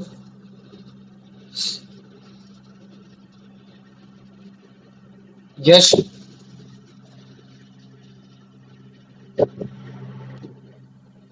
अभिषेक, पढ़ो इसका answer. B. Hereditary information in chromosomes is in the form of lipid, gene, carbohydrate, amino acid. Option B. Gene. Ji, very good. चलो ठीक है, कुलदीप, इसका आंसर बताओ बेटा। A chromosome is made up of which two main components? Option A, RNA and lipids. Option B, DNA and proteins. Option sugar and phosphatase. Option D, vitamins and minerals. बताओ। Option B. Option B, DNA और protein, very good. Promita, इसका answer बताओ बेटा। Which of the following is an example of a protein component found in chromosomes as mentioned in the text? A. Enzymes. B. Antibodies. C. Histones. D. Receptors. So C. Histones. हाँ, histones है ना। तो जो chromosomes में तुम्हारा जो protein component पाया जाता है उसको हम लोग बोलते हैं हिस्टोन। Very good. यश, अगर हो तो आंसर दो, नहीं तो अभिषेक दो। What is the what is considered the most important component of a chromosome? Protein, telomerase, telomere, centromere, telomere बोलते हैं इसको, टेलोमेयर पढ़ देते हैं। काफी लोग अलग अलग भाषा telomere, में बोलते हैं, लेकिन टेलोमेयर होता है। centromere, DNA. What is considered the most important component of a chromosome? भैया option D, DNA. DNA, very good. चलो अभिषेक, इसका आंसर बताओ बेटा। DNA is the material of which cellular structure. Ribosomes, genes, mitochondria, cell membrane. नहीं. Ribosomes. बताओ, सोचो। Ribosomes. DNA is the material. अच्छा चलो कुलदीप, तुम बताओ बेटा इसका answer.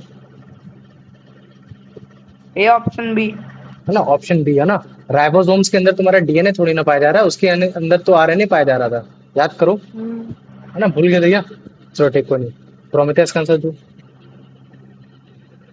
The specialized region of DNA where each chromosome consists of arms extending out from is called the telomere chromatin centromere.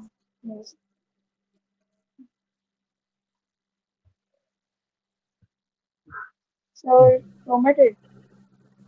बोल रहा है कि जो तुम्हारा डीएनए होता है ना, जो तुम्हारा जो क्रोमोसोम्स में पाया जाता है, जो उसमें दो आर्म्स होती है ना, दो आर्म्स में ही तो तुम्हारा डीएनए स्टोर होता है।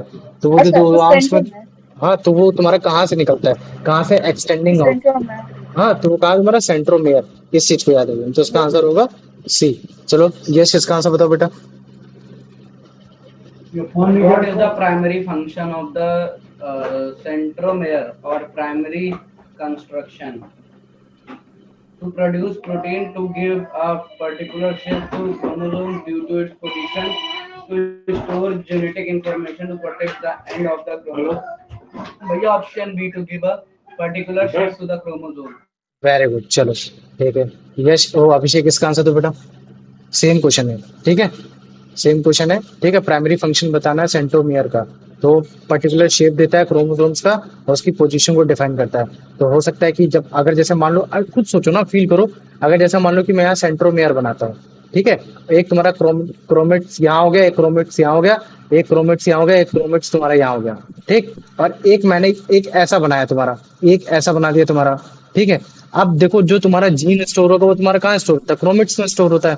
मतलब यहाँ तुम्हारा स्टोर होता है, यहाँ तुम्हारा स्टोर होता है, यहाँ तुम्हारा स्टोर होता है, यहाँ स्टोर होता है। तो टाइम के साथ क्या होता है, ये धीरे धीरे कटते जाते हैं, धीरे धीरे यूज होते जाते हो। तो मुझे बताओ, ये जो तुम्हारा ए वाला है, ए वाला ज्यादा दिन तक अपने आप को स्टोर करके रखेगा एनर्जी, या तुम्हारा बी वाला ज्यादा दिन तक स्टोर करके रखेगा?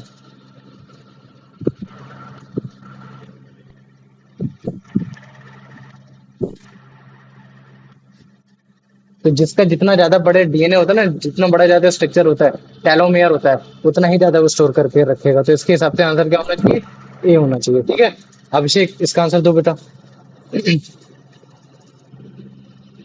Before cell division, what happened to its chromosomes? They shrink in size, they duplicate, they loosen their protein, they move to cell repairing. भैया बताओ। ऑप्शन बी दे डुप्लीकेट। हाँ, दे डुप्लीकेट्स। देखो, क्रोमोसोम्स को काफी बार हम लोग क्रोमेटिड्स मटेरियल से भी मतलब क्या कह देते हैं कि उससे बोल देते हैं। तो याद रख लेना, अगर जैसे मान लो कि सेल डिवाइड नहीं हुआ है, तो जो उसके अंदर जो जेनेटिक इन्फॉर्मेशन होगी वो किसमें होगी? तुम्हारे क्रोमेटिड्स में होगी। लेकिन जैसे ही सेल डिवाइड होने वाला होगा, तो वो क्रोमेटिड्स जो मान लो कि कभी 5 होंगे तो कभी 10 हो जाएंगे, डबल हो जाएंगे, है ना।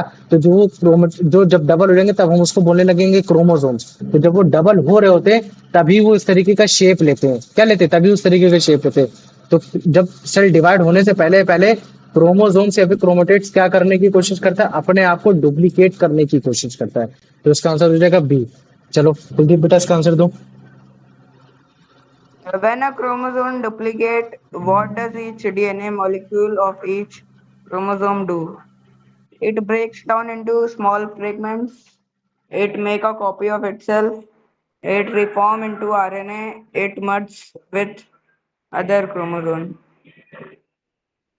It makes a copy of itself. It make a copy of itself. Very good. चलो ठीक है, प्रोमिता, इसका आंसर दो बेटा। What are the two copies of chromosomes called when they remain attached at the centromeres? Homologous chromosomes, sister chromatids, daughter chromatids, and other. So B, sister chromatids. Sister chromatids. Very good. चलो यश, इसका answer दो बेटा। What is true about the two chromatids of a chromosomes?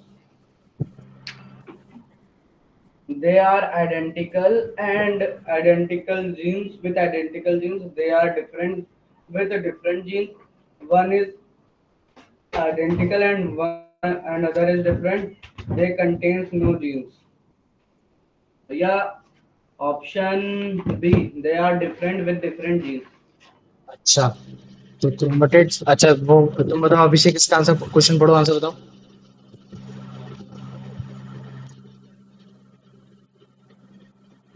What is true about two tetrameres of chromosomes? क्या They question क्या are पढ़ रहा हूँ? identical they are with identical with identical genes. देखो आइडेंटिकल मतलब होता है सेम। क्या होता है आइडेंटिकल मतलब सेम? तो जब तुम्हारा सेल था, तो सेल के अंदर जो अगर जैसे मान लो कि न्यूक्लियस के अंदर क्रोमेटिड्स के अंदर अगर मैं तुम्हारा वो बनाता हूँ क्रोमोसोम, तो क्रोमोसोम्स क्या है तुम्हारा, सेंट्रोमेयर से केवल एक ही मतलब दो तुम्हारे क्या कहते हैं क्रोमेटिड्स निकाल रखा है। लेकिन जैसे ही वो तुम्हारे दो क्रोमेटिड्स बनाता है सेल डिवाइड होने के समय, तो जैसे मान लो कि उसने सेल डिवाइड होने के समय ऐसे दो क्रोमेटिड्स और बनाए, तो वो जो दो क्रोमेटिड्स होंगे वो बेसिकली क्या होंगे, वो पहले वाले क्रोमेटिड्स एकदम आइडेंटिकल होंगे। मतलब जो उनके अंदर जो तुम्हारा जीन होगा वो एकदम बराबर होगा, एकदम वैसा ही होगा, जो इन्फॉर्मेशन जो पहले होगी वैसा ही होगा। तो आइडेंटिकल मतलब होता है सेम होना। तो क्रोमोसोम्स में जो तुम्हारे दो क्रोमेटिड्स होते हैं, जो तुम्हारे सिस्टर क्रोमेटिड्स होते हैं, उन दोनों के अंदर जो जीन होता है वो आइडेंटिकल होता है। अब मुझे बताओ इतना समझ में आ गया कि नहीं आ गया? Yes, sir. आ गया। चलो ठीक है, इसको बताओ कुलदीप बेटा इसका आंसर बताओ। What happens to the two sisters chromatids during cell division? They separate. They separate, वो अपने आप को अलग कर लेते हैं। और उसके बाद प्रोमिता इसका आंसर बताओ। After separation during cell division, what does each chromatid become?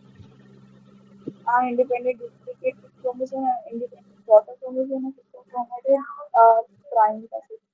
So B, an independent daughter chromosome. Daughter chromosomes, very good. तो इसका मतलब है कि जो तुम्हारा क्रोमोसोम्स है, क्रोमोसोम से रिलेटेड जितना भी मतलब तुमको मतलब बताना चाहिए था उतना मैंने बता दिया। लेकिन अभी इतना एनफ नहीं है। क्यों एनफ नहीं है? क्योंकि अगर शायद तुम्हारे सिलेबस में ये भी दे रखा हो हैप्लॉइड या फिर डिप्लॉइड, इस तरीके के वर्ड है कि नहीं है? बताओ मुझे। हैप्लॉइड और डिप्लॉइड कभी नाम सुना है? डिप्लॉइड और हैप्लॉइड। मैं नहीं दो सर. वर्ड लिखता हूँ, एक लिखता हूँ मैं तुम्हारा डिप्लॉइड और एक वर्ड लिख देता हूँ मैं हैप्लॉइड। तो देखो, तुम्हारे कुछ लिविंग ऑर्गेनिजम्स ऐसे हैं कि जिनमें अंदर जो तुम्हारा क्रोमोसोम्स होता है वो जस्ट अपने आप को आइडेंटिकल कर लेता है। तो अगर जैसे मान लो कि अगर कोई भी एक ऐसा तुम्हारा मतलब क्या एक ऐसी कंडीशन है जिसमें जो तुम्हारा क्रोमोसोम्स है वो एकदम एग्जैक्टली ही अपने जैसा दूसरा बना लेता है, तो इस तरीके के क्रोमोसोम्स को बोलते हैं हम लोग डेप्लॉइड। क्या बोल देते हैं? डेप्लॉइड। लेकिन एक ऐसा क्रोमोसोम्स है जो अपने जैसा दूसरा नहीं बना सकता। इसका मतलब है कि जैसे मान लो कि तुम्हारा ये क्या है, सेल, सेल के अंदर है तुम्हारा न्यूक्लियस, न्यूक्लियस के न्यूक्लियोप्लाज्म के अंदर है तुम्हारा क्रोमेटिड मटेरियल। तो क्रोमेटिड मटेरियल में तुम्हारे जीन स्टोर हो रखे हैं। तो जीन किस फॉर्म में स्टोर हो रखे हैं?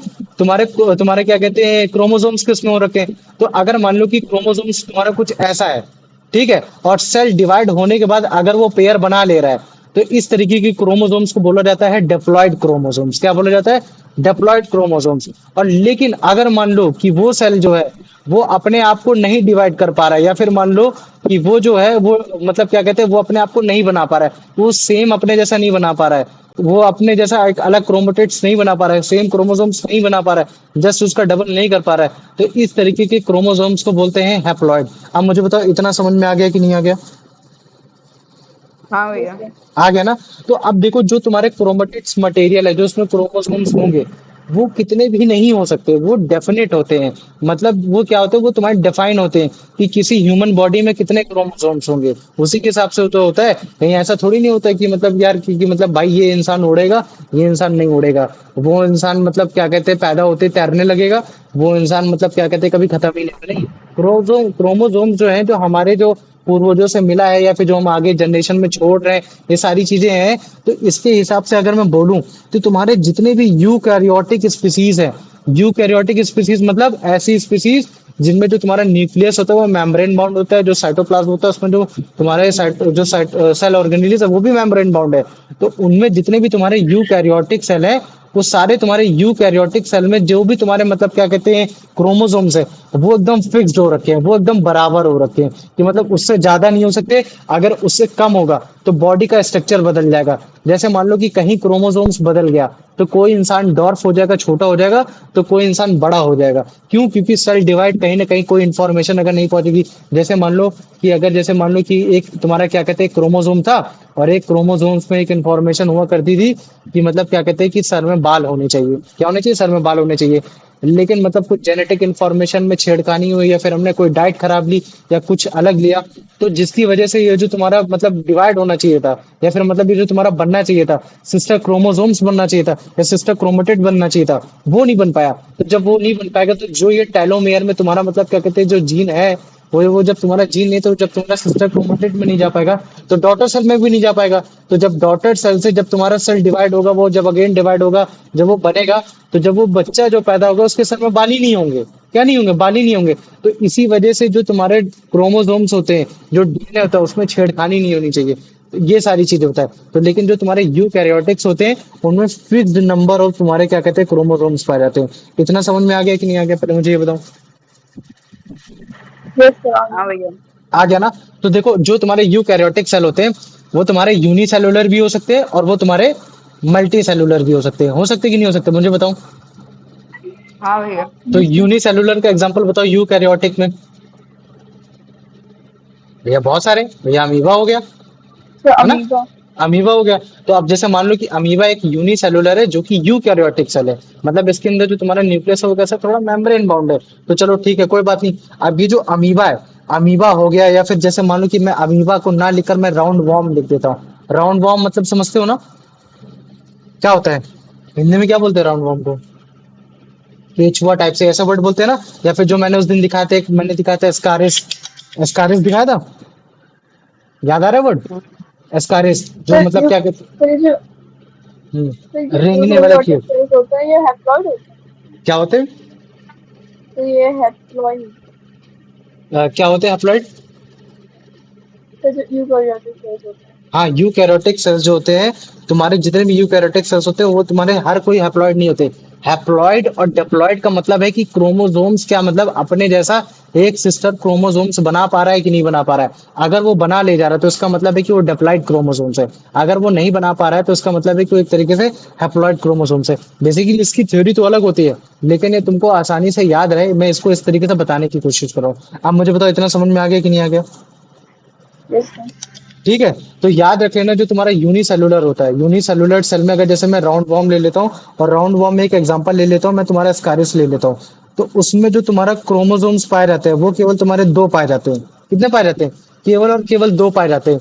लेकिन अगर मैं मल्टी सेलुलर ऑर्गेनिज्म में अगर मैं ह्यूमन बीइंग की बात कर लेता हूँ, किसकी बात करता हूँ? ह्यूमन बीइंग की। तो मुझे बताओ, तुम लोग बचपन से पढ़ते आ रहे हो, मुझे बताओ ह्यूमन बॉडी में कितने क्रोमोसोम्स पाए जाते हैं? 46। हाँ, कितने पाए जाते हैं? टोटल 46 क्रोमोसोम्स पाए जाते हैं, जिसमें से तुम्हारे 44 तुम्हारे क्या होते हैं? ऑटोसोम्स होते हैं। जब तुम बड़ी क्लास में होगे तब तुम्हें ऑटोसोम्स के बारे में भी बताऊंगा। और उसमें जो बचे दो, वो दो होते हैं तुम्हारे सेक्स सेल। क्या होते हैं तुम्हारे? Sex cell. अगर मुझे सेक्स सेल नहीं बोलना तो मैं उसको गैमेट्स भी बोल सकता हूँ। क्या बोल सकता हूँ? गैमेट्स भी बोल सकता हूँ। तो ये जो तुम्हारे ऑटोसोम सेल होते हैं, ये तुम्हारे सारे डिप्लॉइड क्रोमोसोम्स होते हैं। ये सब क्या होते हैं? तुम्हारे डिप्लॉइड क्रोमोसोम। मतलब ये अपने जैसा डबल स्ट्रक्चर कर सकते हैं, अपने जैसा मतलब क्या कहते हैं डॉटर सेल बना सकते हैं। लेकिन जो तुम्हारे 2 सेल है, जो तुम्हारे 2 एक्स्ट्रा जो क्रोमोसोम्स है, जो तुम्हारे तुम्हारे जो सेक्स क्रोमोसोम्स है या फिर जो तुम्हारे ग्रेमेट्स है, वो अपने जैसा सेल को दोबारा नहीं बना सकते हैं। समझ में आ रहा है कि नहीं आ रहा? पहले मुझे ये बताओ। Yes, हाँ है भैया। ना? आ रहा है? तो यही होता है तुम्हारा मतलब क्या कहते हैं हैप्लॉइड और डिप्लॉइड। अब मुझे बताओ, इतना समझ में आ गया कि नहीं आ गया? हाँ भैया। अब देखो, ये चलो मान लो कि हैप्लॉइड तो मतलब क्या कहते हैं आधा से, अच्छा जैसे मान लो, अच्छा तुमको सोचो, अगर मान लो कि कोई तुम्हारा ये क्या कहते हैं सेंटोमेयर है, सेंटोमेयर से एक क्रोमेटिड ये हो गया, एक क्रोमेटिड ये हो गया, जिसमें तुम्हारा जेनेटिक मटेरियल है।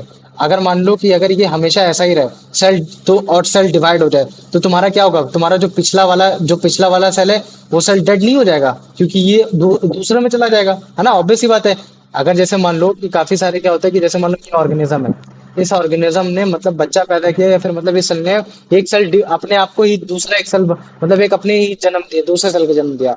और अगर मान लो कि अगर सेल को जन्म दे रहा है तो इसका मतलब है कि जो उसका पहला वाला क्रोमोसोम्स है उसने अपने दूसरे वाले क्रोमोसोम्स को भेज दिया। तो अगर दूसरे वाले क्रोमोसोम्स को भेज देगा तो इसमें तो क्रोमोसोम्स एब्सेंट हो गया। और अगर इसमें क्रोमोसोम्स एब्सेंट हो गया तो इसका मतलब यहाँ से जीन चला गया जिसके पास हेरिडेटरी इन्फॉर्मेशन है। तो अब हेरिडेटरी इन्फॉर्मेशन चली गई, जब बात ही पता चली गई कि भाई सेल को कैसे काम करना है कैसे काम नहीं करना है, जब वही नहीं बचा तो फिर क्या होगा? ये धीरे धीरे सेल क्या हो जाएगा? ये सेल खत्म हो जाएगा। सेल क्या हो जाएगा? ये डेड हो जाएगा। तो हैप्लॉइडिटी नहीं होनी चाहिए। सबसे ज्यादा क्या होनी चाहिए तुम्हारा, डिप्लॉयड होना चाहिए। तो डिप्लॉयड से क्या फर्क होगा कि तो मान लो कि अब डिप्लॉयड होगा तो डिप्लॉयड में क्या हो जाएगा, ये अपना जैसा ही क्रोमेटेड मटेरियल एक और बना देगा, क्रोमेटेड मटेरियल बना देगा, जीन एक और हो जाएगा। तो अब इससे क्या फायदा होगा कि जब ये सेल को डिवाइड करेगा, तो जब ये मान लो कि सेल ये डिवाइड होकर दो सेल में बन गया, तो एक में तुम्हारा यहाँ भी जेनेटिक मटेरियल आ गया, एक में तुम्हारा यहाँ भी जेनेटिक मटेरियल आ गया। तो जब इस तरीके जेनेटिक मटेरियल आ जाएगा तो क्या हो जाएगा, अब इस सेल को भी इस इंफॉर्मेशन मालूम है कि भाई अपने आप को जिंदा कैसे रखना है, मेटाबॉलिज्म एक्टिविटी कैसे करना है, और इस सेल को भी मालूम है कि अपने आप को जिंदा कैसे करना है। तो जिसकी वजह से क्या होगा कि लाइफ बढ़ जाएगी। तो इसी वजह से जो तुम्हारे यूनिसेलुलर ऑर्गेनिजम्स होते हैं जिनमें क्रोमोसोम्स कम होता है या हैप्लॉइडिटी ज्यादा ज्यादा होती है, तो वो कम ज्यादा दिन तक जिंदा रहते हैं। लेकिन as a multicellular organism जिनमें डिप्लॉइडिटी ज्यादा होती है, तुम्हारे मतलब क्या कहते हैं सेल डिवीजन ज्यादा होता है, तुम्हारे मतलब क्या कहते हैं जो तुम्हारे डीएनए शेयरिंग ज्यादा होती है, तो उनमें क्या होता है वो तुम्हारे ज्यादा दिन तक जिंदा रहते हैं। आप समझ में आ गया कि नहीं आ गया, पहले मुझे ये बताओ, Yes, sir. है ना। तो देखो, अगर मैं बात करता हूँ कि तुम्हारा ह्यूमन बॉडी को लेकर, ह्यूमन बॉडी को अगर लेकर मैं बात करूंगा, तो डिप्लॉइडिटी तुम्हारी कहाँ कहाँ मैंने ये चीज ज्यादा बहुत ज्यादा जरूरी है। तो देखो, डिप्लॉइडिटी मतलब ऑर्गेनिज्म का एक ऐसा स्टेट है, मतलब डिप्लॉइडिटी कब आती है, ऑब्वियसली बात है जब मैं बोल रहा हूँ कि डिप्लॉइडिटी कब आ रही है, कि मतलब अपने आप को डिवाइड कब कर पा रहा है, जब वो अपने आप को फर्टिलाइज कर पा रहा है। समझ पा रहे हो ना, क्या कर पा रहा है, फर्टिलाइज कर पा रहा है। अच्छा मुझे बताओ, अभी ये किस स्टेज में है? अभी किस स्टेज में है? अभी हैप्लॉइड स्टेज में है कि नहीं है, बताओ मुझे। हाँ, हाँ, हैप्लॉइड स्टेज में। तो जब यही हैप्लॉइड स्टेज अपने आप को फर्टिलाइज कर लेगा, मतलब अपने ही बच्चे को दोबारा जन्म पैदा करने की कोशिश करेगा, तभी मतलब क्या होता है, तभी मतलब क्या कहते हैं, तभी ये तुम्हारा डिप्लॉयड होता है। तभी क्या होता है, तभी ये तुम्हारा डिप्लॉयड होता है। समझ में आ गया ना। तो ये जो तुम्हारा फर्टिलाइजेशन प्रोसेस है, तो हमारे अगर मैं ह्यूमन बॉडी की बात करता हूँ, तो ह्यूमन बॉडी में जो तुम्हारे हैप्लॉइड सेल होते हैं वो तुम्हारे सेक्स सेल होते हैं। एक तुम्हारा तुमने सुना होगा, बचपन में सुनोगे एक्स एक्स, और एक तुम्हारा एक्स वाई। याद है कि नहीं याद है, मुझे बताओ। हाँ, याद है ना। तो ये जो तुम्हारी ये क्या है, तुम्हारा ये क्रोमोसोम्स है। ये क्या है, तुम्हारा क्रोमोसोम्स है। तो ये देखो, अगर जैसे मान लो ये तुम्हारा ये तुम्हारा मतलब क्या कहते हैं, ये जो तुम्हारा सेक्स सेल है, जब सेक्स सेल तुम्हारा मतलब क्या कहते हैं किसी किसी भी बच्चे को फर्टिलाइज करता है, फर्टिलाइज करने के बाद अगर वो मान लो कि वो सेल बन गया, उसने कोई भी स्टेम सेल बना दिया, या मसल सेल बना दी, या फिर तुम्हारे आई सेल बना दी, या तुम्हारे हार्ट सेल बना दिया, तो अब वो सेल को तो डिवाइड करना ही पड़ेगा ना। तभी तो बच्चा एक छोटे से मतलब क्या कहते हैं, एक तुम्हारे ओव्यूल में जब तुम्हारा स्पर्म जाता है, स्पर्म से फिर तुम्हारा बच्चा बढ़ता चला जाता है, तुम्हारे नंबर ऑफ लाखों 2 ट्रिलियन सेल अंदर बन जाते हैं। तो 2 ट्रिलियन सेल कैसे बन जाते हैं, ऐसे ही बन जाते हैं क्या। तो वो तुम्हारे हेप्लॉइड से, तो वो तुम्हारे हेप्लॉइड से ही तुम्हारे मतलब क्या कहते हैं डिप्लॉइड। तो मैं यही बता रहा हूँ कि कैसे हम लोग हेप्लॉइड की जर्नी से हम लोग डिप्लॉइड की तरफ जा रहे हैं। तो मतलब एक डिप्लॉइड एक ऐसा ऑर्गेनिज्म का स्टेट है जब वो तब पैदा होता है जब तुम्हारा मतलब फर्टिलाइजेशन होता है। और फर्टिलाइजेशन कब होता है, जब तुम लोग सेक्सुअल रिप्रोडक्शन करते हो, जब मेल और फीमेल गैमेट्स एक साथ आते हैं, जब तुम्हारा फर्टिलाइजेशन होता है, तब तुम्हारी डिप्लॉइडिटी की कंडीशन आती है। जब भी फर्टिलाइजेशन होगा, तो जो भी तुम्हारे दो हैप्लॉइड सेल्स है, या फिर जो तुम्हारे दो गैमेट सेल हैं, जैसे मेल में क्या होता है, हैप्लॉइड सेल में जो तुम्हारा सेक्स सेल होता है उसको बोला जाता है स्पर्म बोला जाता है। और जो तुम्हारा वुमन के अंदर जो तुम्हारा सेक्स सेल होता है उसको बोला जाता है ओवम। तो मेल में क्या बोला जाता है, स्पर्म सेल बोला जाता है। और जो तुम्हारा फीमेल सेल होता है उसको बोला जाता है ओवम। तो जब कभी भी जो मेल का स्पर्म है जब भी तुम्हारे ओवम के अंदर जाता है, तो ओवम के अंदर जाने के बाद क्या होता है, वो जायगोट बनाता है। जब तुम लोग आगे जाके क्लास में पढ़ोगे ना, तब तुमको समझ में आएगा यार जायगोट बनाता है। तो ये जो तुम्हारा जायगोट होता है, ये क्या होता है, ये एक तरीके का ऐसा एग होता है जो कि तुम्हारा डिप्लॉयड एग हो जाता है। तो बाद में यही डिप्लॉयड एग होने के बाद क्या होता है, ये फिर सेल डिवीजन करता है, सेल डिवाइड करता है, सेल डिवाइड करता है। और सेल डिवाइड होने के बाद जो कभी केवल 2 सेल थे, आज 2 सेल होने की वजह से बाद में वो कितने हो जाते हैं, 2 ट्रिलियन सेल हो जाते हैं। तो कैसे हो गए, ये तुम्हारे हैप्लॉइड के डिप्लॉयड की वजह से हुए, तुम्हारी इन सब की वजह से हुए। मुझे बताओ, इतना समझ में आ गया कि नहीं आ गया। हाँ भैया। आ गया ना। तो इसका मतलब है कि अगर मैं बोल देता हूं कि हमारे पास 46 क्रोमोसोम्स है, तो इसका मतलब है कि हमारे पास टोटल पेयर कितने हैं, 23 पेयर है ना। क्रोमोसोम्स मतलब ये हो गया क्रोमोसोम्स, है ना। इस तरह के हमारे पास टोटल क्या है, तुम्हारे 46 टोटल है, 46 है। लेकिन अगर मैं पेयर की बात करूंगा तो इस तरह के टोटल पेयर कितने हो जाएंगे हमारे पास, 23 पेयर हो जाएंगे। तो मतलब अगर मैं जैसे इनको गिनता हूँ, 1 2 3 4, तो इस तरीके से गिनूंगा तो ये टोटल 23 आएंगे। और लेकिन जब हम गिनेंगे, कैसे गिनेंगे, ये क्रोमोसोम्स हो गया, मतलब एक ये हो गया, और फिर उसके बाद एक ये हो गया, तो 2 हो गया। तो 2 × 23 कितना हो जाएगा, मुझे बताओ बच्चों। 46। 46। तो हम इस तरीके से हम लोग बोलते हैं क्रोमोसोम। तो याद रख लेना कि सेंट्रोमेयर से ये तुम्हारा, अगर जैसे मान लो कि मैं ये क्रोमेटिड बनाता हूँ, तो ये होता है तुम्हारा क्रोमोसोम्स। ये क्या होता है? क्रोमोसोम्स। और क्रोमोसोम्स हमारे हमारे उसमें पेयर में पाए जाते हैं। किस में पाए जाते हैं? पेयर में पाए जाते हैं। तो अगर ये पेयर में पाए जा रहे हैं तो वो पेयर आइडेंटिकल है। कैसा है? आइडेंटिकल, सेम एकदम वैसा ही है, तो उसको बोला जाएगा हैप्लॉय, ओ सॉरी, क्या बोला जाएगा? डिप्लॉयड बोला जाएगा।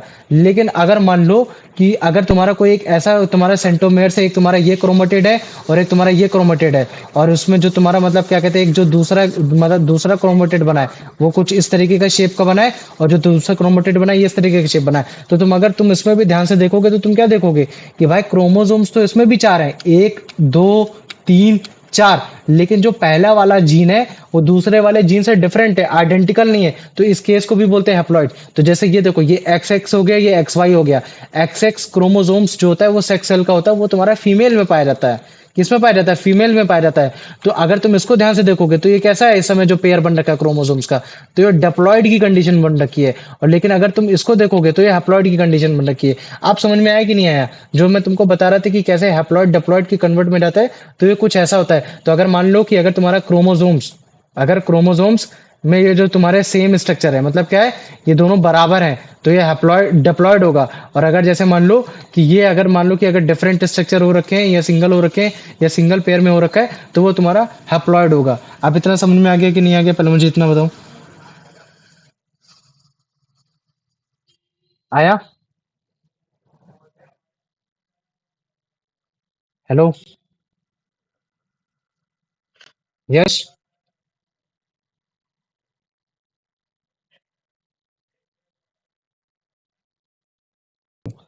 तो याद रख लेना कि देखो, मैंने एक्चुअली में पढ़ाते जा रहा था, पता ही नहीं चल पाया। तो देखो, ये जो अगर मान लो कि अगर आइडेंटिकली अगर तुम्हारा आइडेंटिकल बन रहा है, जैसे मान लो कि ये तुम्हारा क्या है, ये तुम्हारा सेंट्रोमेयर से तुम्हारा ये तुम्हारा क्रोमेटेड जा रहा है। तो अगर ये क्रोमेटेड सिंगल है तो ये तुम्हारा हैप्लॉइड है, नो डाउट हैप्लॉइड है। लेकिन अगर मान लो कि अगर ये डुप्लीकेट करने की कोशिश करता है और डुप्लीकेट में भी आइडेंटिकल नहीं बना पा रहा है, तो वो भी तुम्हारा एक तरीके से हैप्लॉइड सेल होगा। क्या होगा? तुम्हारा हैप्लॉइड सेल होगा। और लेकिन अगर जैसे मान लो कि अगर वो आइडेंटिकली कर ले जा रहा है, वो अपनी इंफॉर्मेशन जो तुम्हारी जीन इंफॉर्मेशन है, एग्जैक्टली जीन इंफॉर्मेशन को भेज पा रहा है, तो इस तरीके के सेल को हम लोग बोलते हैं तुम्हारा क्या कहते हैं? डिप्लॉयड सेल बोलते हैं। लेकिन मैक्सिमम केस में तुम याद रखना कि अगर वो सिंगल सेल में है, वो अगर तुम्हारा डिवाइड नहीं है, अपने जैसा डबल नहीं कर रखा है, तो वो हैप्लॉयड है। और अगर सिंगल ही है तो वो डिप्लॉयड है। वो अगर डबल कर रखा है तो डिप्लॉयड है। मुझे बताओ, इसमें किसी को कोई डाउट है? नहीं भैया। नहीं है ना? तो अभी देखो, मतलब क्या कहते हैं, कुछ इमेजेस दिखा देता हूँ, वीडियोस दिखा देता हूँ, तो ऑटोमेटिक समझ में आ जाएगा हैप्लॉइड और डिप्लॉयड में क्या अंतर है। तो ये देखो, हैप्लॉइड में तुम ये देखो, सेट ऑफ क्रोमोसोम्स कितना है? एक है, मतलब सेट ऑफ एक क्रोमोसोम्स का सेट, मतलब टोटल नंबर ऑफ 2 क्रोमोसोम्स है इसमें। तो ये देखो, इसमें देखो 2 हैं। तो अभी देखो, स्पर्म सेल कैसा होता है? सिंगल सेल होता है। तो ये इसमें जो है क्रोमेटेड, मतलब क्या कहते हैं, हैप्लॉइड नंबर ऑफ सेल है। और ये भी तुम्हारा फीमेल का ओवम है, इसको क्या बोलते हैं? ओवम है। तो जब ये तुम्हारा जब तुम्हारा जाके ये तुम्हारा 23 ये 23 ये, और जब ये इसमें से 23 में एक क्या है तुम्हारा? तुम्हारा एक सेल है जो तुम्हारा सेक्स सेल है। और इसमें भी तुम्हारा क्या है? एक सेल है जो तुम्हारा सेक्स सेल है। इसमें भी एक सेल है जो तुम्हारा सेक्स सेल है, एक सेल इसमें भी सेक्स सेल है। जो मेल वाला है उसको हम लोग बोलते हैं स्पर्म सेल बोलते हैं, और जो तुम्हारा क्या कहते हैं, जो फीमेल वाला है उसको बोलते हैं ओवम बोलते हैं। तो ये देखो, ये अगर मैं तुमको फिर से दिखाता हूँ, तो अगर जब तुम फिर से देखोगे तो एक्चुअली में तुमको पता चलेगा कि अरे भाई यार, इसमें तो मतलब दोनों सेल तो डिफरेंट डिफरेंट है। तो है ना? जैसे इसको देखो, ये तुम्हारा जो स्पर्म सेल है, उसको अगर मैं जैसे उसका मतलब अगर जैसे मान लो कि अगर मैं उसका क्रोमोसोम सिखाता, वो तो कुछ अलग देखने को मिलता। उसमें जो सेंट्रोमेयर है वो शायद थोड़ा और ऊपर मिलता। तो जो तुम्हारा ये जो तुम्हारा फीमेल का जो तुम्हारा सेक्सुअल है, जिसको हम लोग ओव्यूल बोलते हैं, वो थोड़ा डिफरेंट है ना? ये चीज है। लेकिन जो बाकी के अदर जीन है कि तुम्हारा हाथ तुम्हारा पैर के ऊपर ही होना चाहिए, ना कि तुम्हारे पैर के नीचे होना चाहिए, आंख तुम्हारा सर में ही होना चाहिए, वो ऐसा होना चाहिए, तो वो चीज एकदम डेफिनेट है। तो अभी ये क्या करेंगे कि आपस में मिल जाएंगे। तो जब ये आपस में जब मिल जाते हैं, तभी तुम्हारे डिप्लॉयड की कंडीशन आ जाती है। तो उस डिप्लॉयड की कंडीशन में टोटल तुम्हारे इस तरीके से 23 पेयर बनते हैं। और टोटल नंबर ऑफ क्रोमोसोम्स कितने बनते हैं? 46 बनते हैं। जिसमें से एक कोई भी ऐसा ले सकते हैं कि जैसे मान लो कि ये तुम्हारा होगा हैप्लॉयड। हैप्लॉयड क्यों होगा? क्योंकि इसमें हैप्लॉयडिटी में क्या हो सकता है कि जैसे मान लो कि एक तुम्हारा हो गया कि स्पर्म सेल हो गया, जो कि तुम्हारा एकदम उसका अलग ही क्रोमोसोम्स दिख रहा है, और एक तुम्हारा ओवम हो गया तो उसका अलग दिख रहा है। तो मतलब ये आइडेंटिकल नहीं है, ये सब क्या है, तुम्हारे आइडेंटिकल नहीं है। लेकिन जो बाकी के अदर जो तुम्हारे हैं, बाकी के जो अदर मैं बोलता हूँ, जो तुम्हारे 22 क्रोमोसोम्स है, वो सब क्या, वो तुम्हारे आइडेंटिकल हैं। तो ये देखो, जब डिप्लॉयडिटी की कंडीशन आती है, तो कैसे जब सेल डिवाइड होता है माइटोसिस के थ्रू, तो ये जो तुम्हारा एक पूरा प्रॉपर ह्यूमन बीइंग बनता है। तो मुझे बताओ, इसमें किसी में कोई भी किसी को अगर कोई भी डाउट, कुछ भी समझ में नहीं आ रहा हो तो? एनी नहीं डाउट? भैया। पक्का? अभिषेक, Yes. प्रोमिता, नहीं भैया. नहीं ना पक्का? नहीं सर चलो बोला. ठीक है, एक एक बार मैं फिर से दिखा दे रहा इसको, ठीक है? हैप्लॉइड देखो, सेट ऑफ क्रोमोसोम्स एक है, लेकिन टोटल नंबर ऑफ क्रोमोसोम्स भी इसमें दो ही है ना, एक ये और एक ये, टोटल मिला के दो। ठीक वैसे ये इसमें टू सेट ऑफ क्रोमोसोम, तो स्पर्म सेल एक अपना ही अलग क्रोमोसोम्स है, और तुम्हारा एक्स सेल एकदम अपना ही अलग क्रोमोसोम्स है। लेकिन जब ये कभी मिलते हैं तभी तुम्हारा बच्चा पैदा होता है, तभी तुम्हारा वो होता है, तभी तुम्हारा सेक्सुअल डिफाइन होता है। अब अगर मान लो कि तुम्हारा ये, अगर मान लो कि ये एक्स एक्स बना, तो तुम्हारा ये फीमेल बनेगी, और ये अगर एक्स वाई बना तो ये तुम्हारा मेल बनेगा। तो ये इस तरीके से होता है। तो जब भी ये तुम्हारा होगा तो ये क्या होगा, बाकी के क्रोमोसोम्स में मिलेंगे, तो टोटल नंबर ऑफ क्रोमोसोम्स तो 46 हो जाएंगे, लेकिन उनमें से एक क्रोमोसोम्स होगा वो जो कि तुम्हारा सेक्स सेल होगा, और वो आइडेंटिकल नहीं होगा, वो अपने जैसा एक दूसरे को देखेगा नहीं, पेयर में एकदम बराबर नहीं होगा। इस तरीके की चीज होगा। जैसे मान लो कि ये एग्जांपल हो गया 23 वाला, देखो बाकी सबकी हाइट बराबर है एक तरीके से, तो ये इस तरीके से हम बोल सकते हो कि आइडेंटिकल है, लेकिन 23 वाला आइडेंटिकल नहीं है, तो ये हो सकता है सेक्स सेल हो, तो ये हैप्लॉइड की कंडीशन आ गई, है ना, होमोलॉगस, मतलब एक ही जैसा दिख रहा है। तो डिप्लॉइड बेसिकली वो होते हैं जो होमोलॉगस होते हैं, एक जैसे दिखते हैं, एक जैसी कंडीशन रखते हैं, वो सब रखते हैं। और जो तुम्हारे क्या कहते हैं, हैप्लॉइड होते हैं, हैप्लॉइड, हाँ हाँ हाँ, हैप्लॉइड, वो हैप्लॉइड क्या होते हैं, वो हैप्लॉइड तुम्हारे सेम सेट के नहीं दिखते। तो यही डिप्लॉइड की वजह से क्या होता है, सेल डिवाइड होता है, सेल डिवाइड होता है, सेल डिवाइड होता है, तो प्रॉपर एक बच्चा बनता है। तो मुझे बताओ इतना समझ में आ गया कि नहीं आ गया? हाँ Yes भैया. sir. आ गया? तो याद रख लेना, जो भी तुम्हारे क्रोमोसोम्स होते हैं किसी भी सेल में, खासकर यूकैरियोटिक सेल में, वो फिक्स्ड होते हैं। तो अगर मैं एक ऐसी स्पीसीज की बात करता हूं जिसमें सबसे कम होते हैं, तो वो हो गया राउंड वॉर्म, जैसे एस्कारिस में केवल और केवल दो।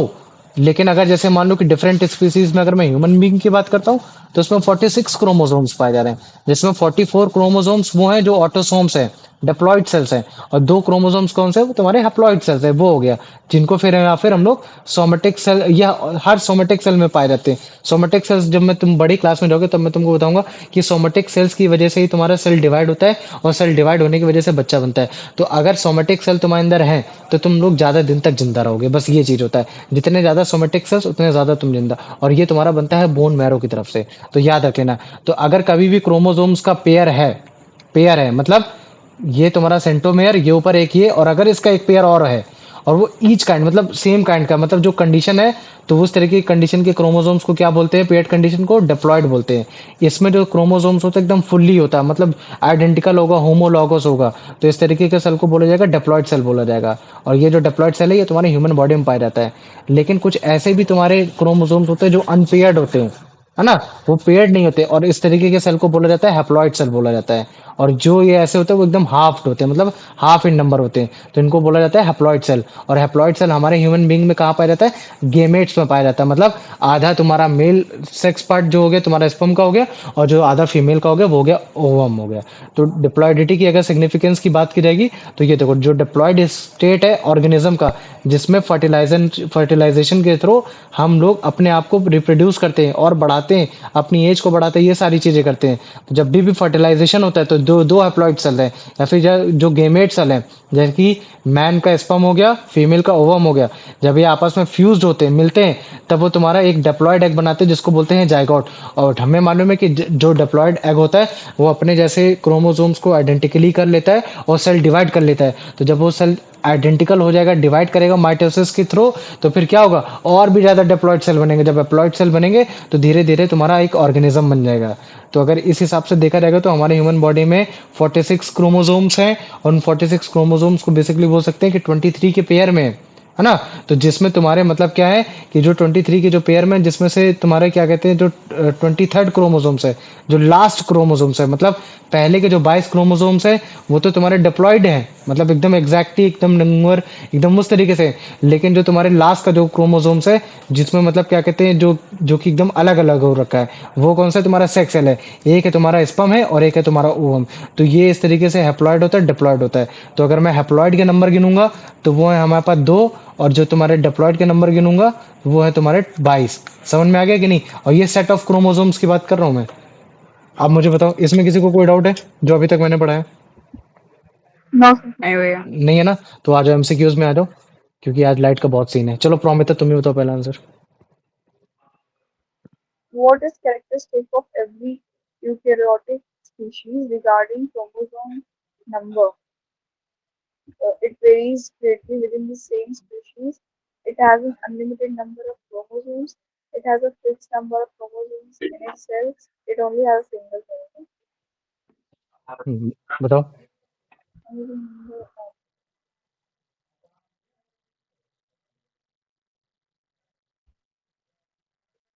So,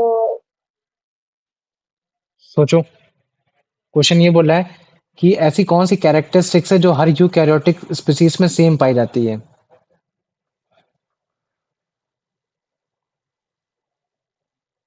अच्छा, पहला ऑप्शन पढ़ो, पहला ऑप्शन का मुझे बताओ, क्या ये हो सकता है कि नहीं हो सकता। सर ए लग रहा है। देखो इसमें क्या बोला, सेम स्पीसीज। अच्छा मुझे बताओ, क्या मैं ह्यूमन बीइंग हूँ? हाँ, आप भी ह्यूमन बीइंग हो? हाँ। हम दोनों में कितने क्रोमोसोम्स होंगे? तो 46 23 का 46 है पेयर ना? होगा। सेम होंगे कि नहीं होंगे? हाँ, लेकिन यहाँ क्या लिख रखा है, वेरीज। वेरीज मतलब क्या होता है, डिफरेंट। तो क्या बोल रहा है कि पहला हाँ। ऑप्शन बोल रहा है कि जो तुम्हारे सेम स्पीसीज होते हैं उनमें जो तुम्हारा क्रोमोसोम्स पाया जाता है वो क्रोमोसोम्स वेरीज करते हैं। तो क्या ऐसा होता है? नहीं। नहीं होता। तो ऑप्शन ए तो गलत हो गया। अब बाकी के आंसर बताने ओ, की कोशिश करो, क्या होगा फिर इसका आंसर। ठीक है। क्या बी ऑप्शन हो सकता है? तो सी। हाँ तो सी है, बिल्कुल सही है। फिक्स नंबर हो गया है हाँ। ना, ये चीज हो गया। चलो ठीक है। अभिषेक बेटा इसका आंसर बताओ।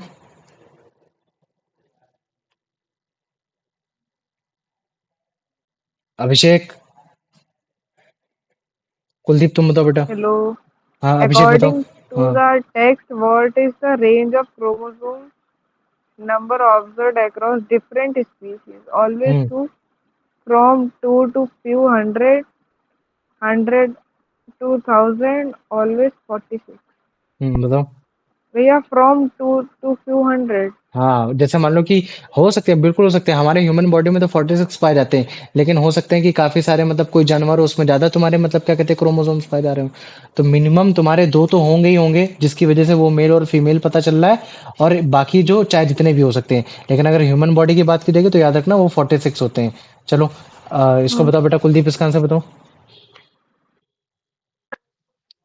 How many chromosomes are present in each body or somatic cell of human beings? 46. कितने? 46, very good.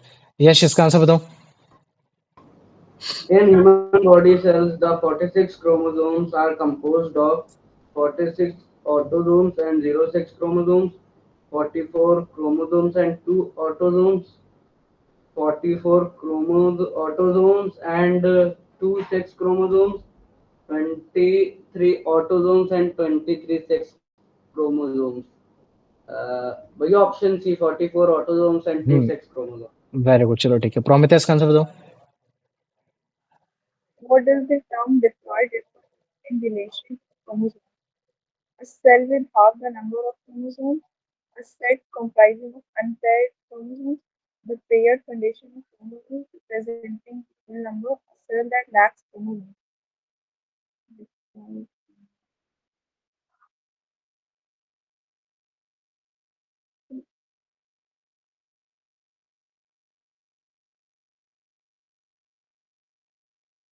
So see the paired condition of chromosomes representing the full number. हाँ तो यही तो आंसर है। क्या डिफरेंस है, कुछ गलत बोला क्या तुमने? देखो ये तुम्हारा क्या है, ये तुम्हारा मान लो कि ये तुम्हारा क्या है, ये सेंट्रोमेयर है। सेंट्रोमेयर में तुम्हारा जैसे मान लो कि ये तुम्हारा एक हो गया क्रोमेटेड मटेरियल हो गया, कि ये तुम्हारा क्रोमेटेड मटेरियल होगा। तो अगर जैसे तुमको पेयर में करना है तो पेयर में जब करोगे तो क्या ऐसा होगा, पेयर में ऐसे तो क्लियर होगा। तो अगर मान लो कि पेयर में होगा तभी तो उसको तुम डिप्लॉयड बोलोगे। तो जो भी तुम्हारे डिप्लॉयड टर्म है वो क्या बताने की कोशिश करता है कि जो तुम्हारा क्रोमोसोम्स है वो पेयर्ड कंडीशन में है। मतलब कि अगर एक पेयर ये है तो दूसरा मतलब एक सेट ऑफ क्रोमोसोम्स में टोटल दो क्रोमोसोम्स हैं। समझ में आ रहा है कि नहीं आ रहा है, और वो पेयर में है तो ये Yes, चीज sir. है। और फुल नंबर में है, ऐसा है। ऐसा नहीं है कि जैसे मान लो कि मैंने ये सेंट्रोमेयर बनाया तो ये एक क्रोमोसोम्स ये हो गया और एक बस केवल काम खत्म, ऐसा हो गया। ऐसा हो ही नहीं सकता।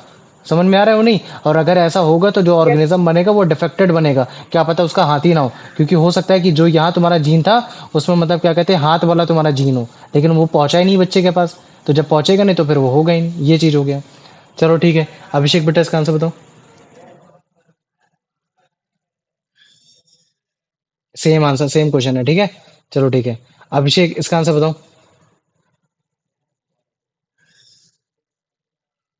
Same. Same सेम question है है. यार, सेम है, सेम क्वेश्चन रिपीट क्यों हो रहा है? चलो इसका आंसर बताओ अभिषेक।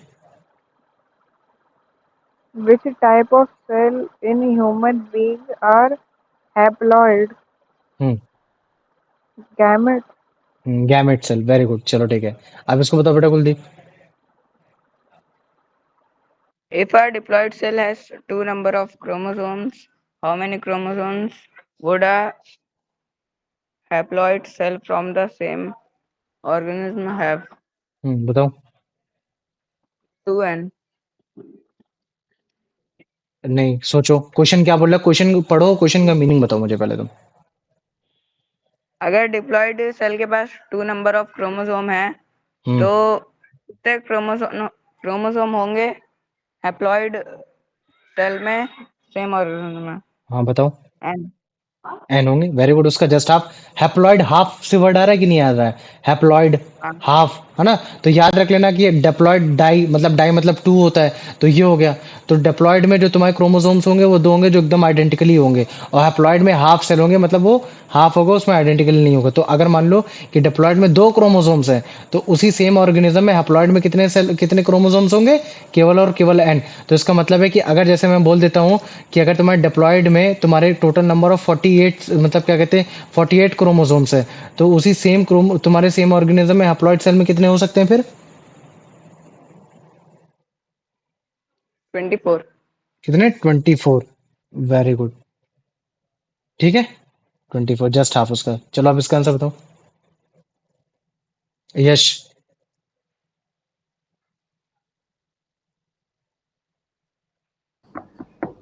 When does the diploid state of organism originate? During asexual reproduction, during the process of fertilization of the sexual reproduction, during meiotic cell division, during protein synthesis. हम्म भैया भैया option सी during हम्म meiotic cell division. मतलब जब diploid state कब आती है? जब तुम्हारा मतलब क्या कहते हैं, जब तुम्हारा फर्टिलाइजेशन हो रहा होता है, सेक्सुअल फर्टिलाइजेशन हो रहा है, तो उस समय आती है। चलो ठीक है, इसका आंसर बताओ Promita.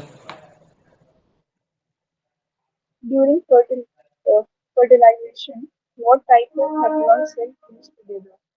Two somatic cells, two diploid cells, sperm of a man and ovum of women, two body cells. So C, sperm of man and ovum of. Very good, चलो ठीक है। अब इसका आंसर बताओ बेटा अभिषेक।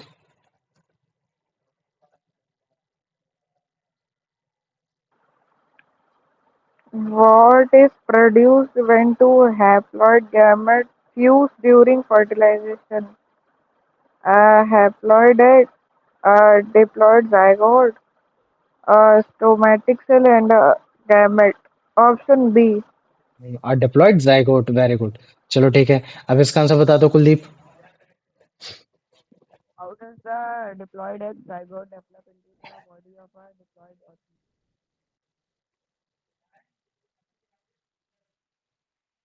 बताओ क्या होगा इसका answer? organism? Option C. By option C, by meiotic cell division, ठीक है। Meiotic cell division, option C क्यों होगा? तुम अच्छा सोचो, खुद सोचो। ऑप्शन में मतलब स्पेलिंग में थोड़ा सा डिफरेंस है ना, देखो ध्यान से। डिफरेंस दिख रहा है स्पेलिंग में थोड़ा बहुत? भैया मतलब दोनों का मतलब क्या होता है? अलग स्पेलिंग है दोनों में. एक मायोटिक हो गया, एक मायोसिस हो गया, अभी बाद में बताएंगे इसको, ना तुम हमको फिर वहीं घसीट ले जाओगे सेंट्रोमियर में, इन सब में। बताओ, क्वेश्चन पढ़ो, क्वेश्चन का पढ़ो, मीनिंग बताओ। ए होगा इसका. और क्या हो सकता है बताओ? सी भी हो सकता है, मायोटिक होगा वैसे, है ना। मायोसिस और मायोटिक तुमको बता दूंगा मैं कल, और अच्छे से बता दूंगा। मैं सोच रहा हूँ कि उसका एक स्ट्रक्चर डिफाइन कर दो तो और अच्छे से हो जाएगा। तो ये जो तुम्हारा जो सेल डिवीजन हो रहा है जिसमें जाइगोट से तुम्हारा डिप्लॉयड एग बन रहा है, या फिर मतलब जो तुम्हारा डिप्लॉयड एग है, जो कि बेसिकली तुम्हारा जाइगोट है, तो बाद में जो जैसे जैसे जैसे जैसे वो ह्यूमन बॉडी में बनता है, तो बेसिकली तुम्हारा मायोटिक सेल डिवीजन बनता है। कल मैं काम करूंगा, तुमको ये मायोटिक और मायोसिस के बारे में और अच्छा बता दूंगा। मुझे लग रहा था स्टार्टिंग से ही बताना चाहिए था, लेकिन मुझे लगा नहीं था कि ये आ जाएगा सिलेबस में ऐसे। अब इसका आंसर बताओ। यस, इसका आंसर बताओ।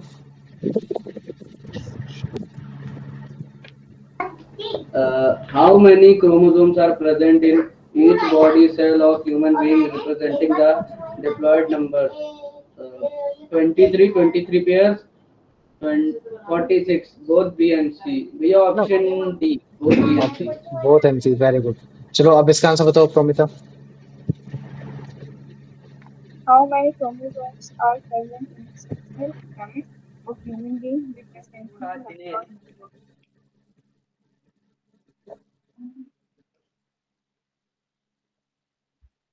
तो इसमें तो दो ही होते हैं। 23rd पेयर्स की बात कर रहा है इसमें, बेसिकली सी होना चाहिए, इसमें मैंने बी लगा रखा है। वो ये बोल रहा है कि इसमें ऐसा कौन मतलब कितने क्रोमोसोम्स हैं जो तुम्हारे मतलब पेयर पेयर में बेसिकली तुम्हारे दो ही होंगे, है ना। तो ये कुछ इस तरीके से ट्रिकी क्वेश्चन पूछ लिया बस उसने, कि मतलब ऐसे कितने सर क्रोमोसोम्स है सेक्स सेल में जो तुम्हारे मतलब क्या कहते हैं ह्यूमन बीइंग में पाए जाते हैं, जो हैप्लॉइड नंबर में। समझ में आ गया।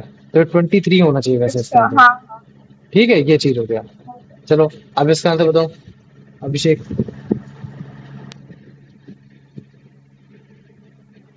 Which of the following correctly describe the chromosomes number in human body cell various gametes? Hmm, Boy cell have haploid 23, gamete are diploid 46. Boy cell are diploid 46, gamete are haploid 23. Both cell gamete are diploid. अच्छा सुनो, मैं तुमको एक बात बताता हूँ। देखो क्या है कि हाँ जैसे मान लो कि मैंने ये बोल दिया न्यूक्लियस है, क्या है तुम्हारा न्यूक्लियस है।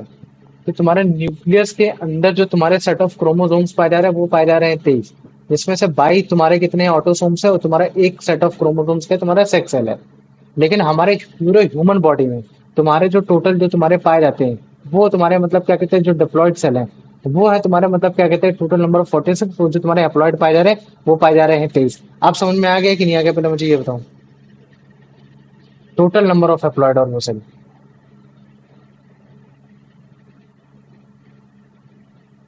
इसमें ऑप्शन थोड़ा इसमें वो डिफरेंट में दे रखा है यार, इनको बी ऐसे दिखना चाहिए था, है ना। ये चीज है, लेकिन चलो कोई बात नहीं। अच्छा मुझे ये बताओ, अभी मैं थोड़ा बहुत मतलब डिप्लॉयड और हैप्लॉयड के बारे में समझ में आया कि नहीं आया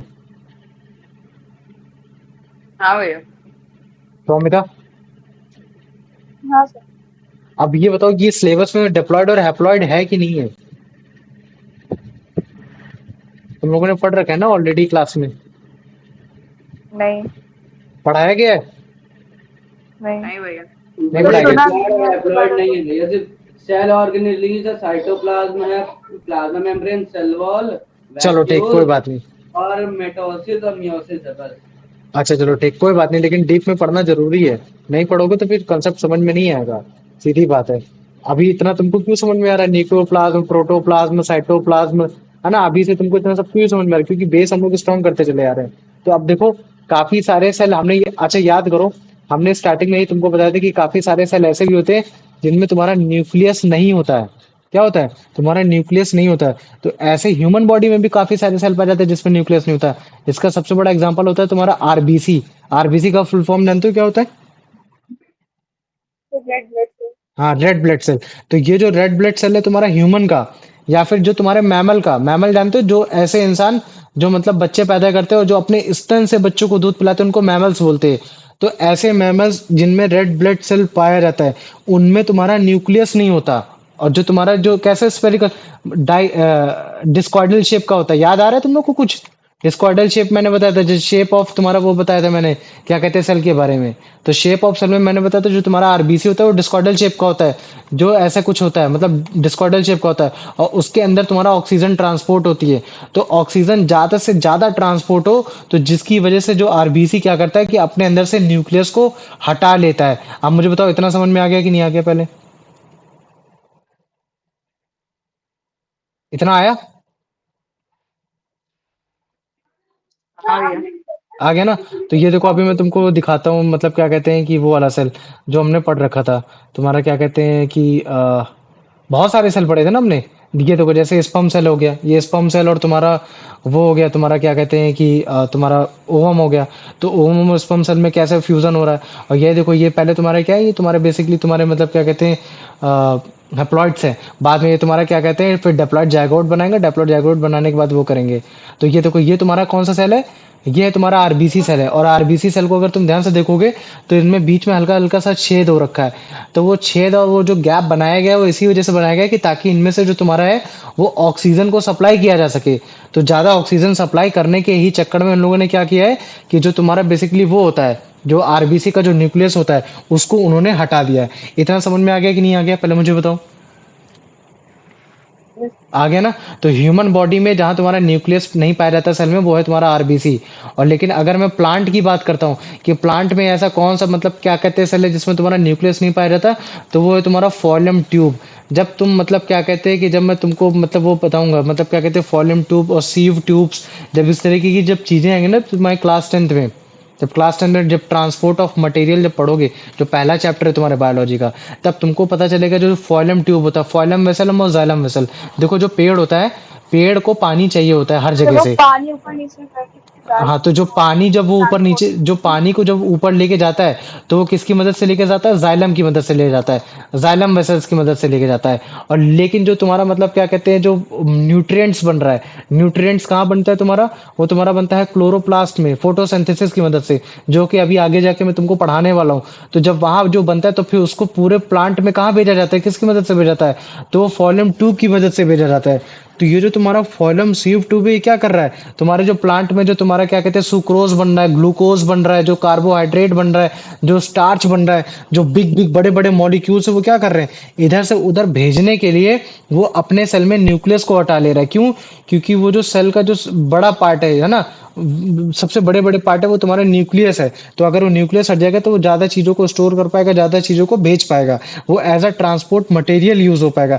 जैसे आरबीसी ऑक्सीजन को सप्लाई करने के बस केवल काम में आ रहा है, ठीक वैसे फॉलियम ट्यूब तुम्हारे मतलब क्या कहते हैं जितने भी तुम्हारे कार्बोहाइड्रेट सुक्रोज है इन सबको भेजने काम में आ रहा है। तो जिसकी वजह से वो एक्स्ट्रा जो तुम्हारा न्यूक्लियस है उनको हटाने की कोशिश करते हैं। तो अब इतना समझ में आ गया कि नहीं आ गया, पहले मुझे बताओ।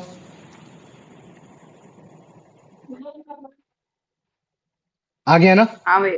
तो अभी देखो, अब जाके तुम्हारा मतलब क्या कहते हैं मैंने न्यूक्लियस को पूरा कंप्लीट करा दिया है।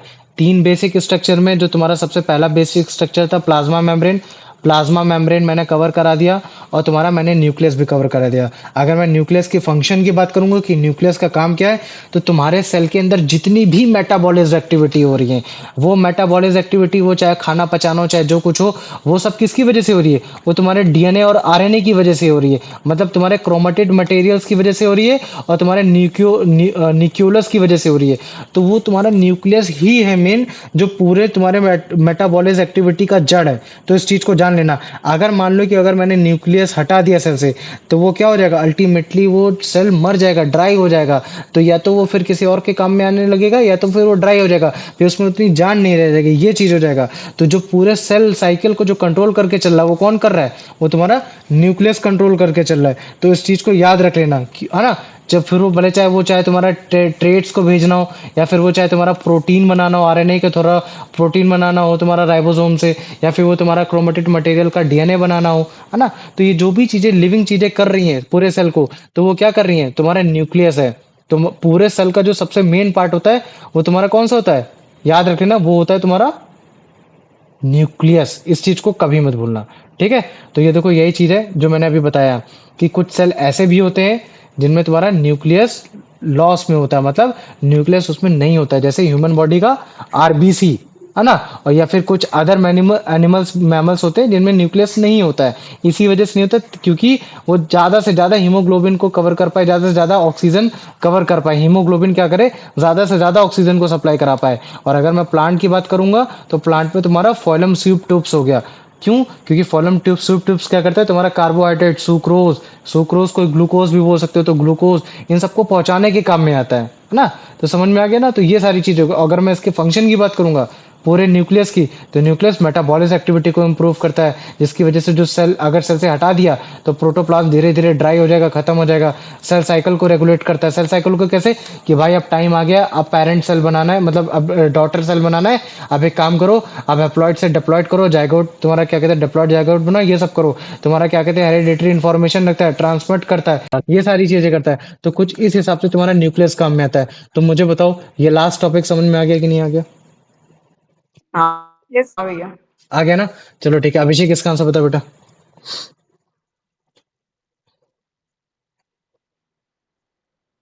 Which type of human cell mentioned in the text lose their nuclei? Nuclei मतलब न्यूक्लियाई White, मतलब न्यूक्लियस। देखो white blood cells, न्यूक्ली होता है muscle प्लूरल। cell. प्लूरल और सिंगुलर जानते हो ना? प्लूरल का मतलब एक से ज्यादा। तो ह्यूमन बॉडी में तो लाखों हाँ, करोड़ों तुम्हारे पाए जाते हैं आरबीसी। तो सारे आरबीसी में तुम्हारे न्यूक्लियस नहीं होता, तो इसी वजह से यहाँ तुम्हारा प्लूरल वर्ड लिया गया न्यूक्लियाई। लेकिन अगर हम किसी पर्टिकुलर एक सेल की बात करेंगे तब हम बोलते हैं न्यूक्लियस। आप समझ में आ गया बच्चों? ठीक है, इस Yes. चीज को याद रख लेना। तो इसका आंसर क्या होगा Abhishek? option C, RBC. Option C RBC, very good. चलो प्रोमिता इसका आंसर बताओ। Why do red blood cells of human and other mammals lose their nuclei? To become more rigid, to carry more hemoglobin and pick up more oxygen, to prevent infection, to reproduce faster. So hmm, B, to carry more hemoglobin and pick up more oxygen. Very good. चलो अब इसका answer बता दो यश।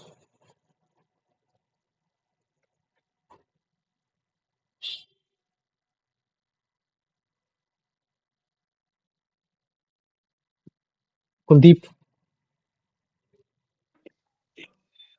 Which plant structure mentioned in the text loses most of its cell organelles, including their nuclei? Option B.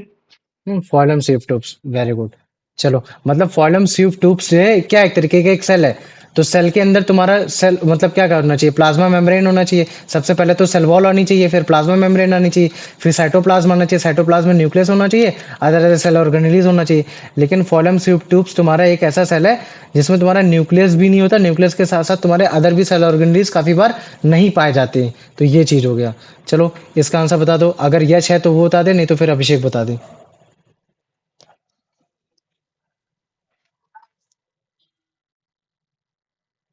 अभिषेक तुम बताओ।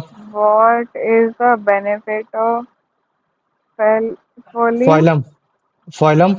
column 5 tube in losing most of their cell organelles and nuclei? It increases their structural strength. It makes it easier for materials to flow through them. It allows them to perform photosynthesis. It helps in water absorption. Option B. Option B, very good. जैसे मान लो कि ये तुम्हारा क्या, ये एक रास्ता है ना? और रास्ते में काफी सारे मतलब क्या कहते हैं कि चीजें चीजें रखी हुई हैं। क्या रखी हुई हैं? तुम्हारी चीजें रखी हुई हैं। तो मुझे बताओ, अगर इन रास्तों में चीजें रखी हुई हैं और तुमको अगर यहाँ सामान भेजना है, तो तुम्हारा अच्छे से पास हो पाएगा, या फिर मान लो कि अगर एक ऐसा रास्ता है कि जिसमें कुछ नहीं है, उसमें आसानी से सामान पास हो पाएगा? बताओ। जिसमें कुछ नहीं है। जिसमें कुछ नहीं। तो ठीक ऐसा ही होता है, मतलब क्या कहते हैं, सेल है। सेल के अंदर जो सामान होता है वो बेसिकली तुम्हारा सेल ऑर्गेनल ही होता है।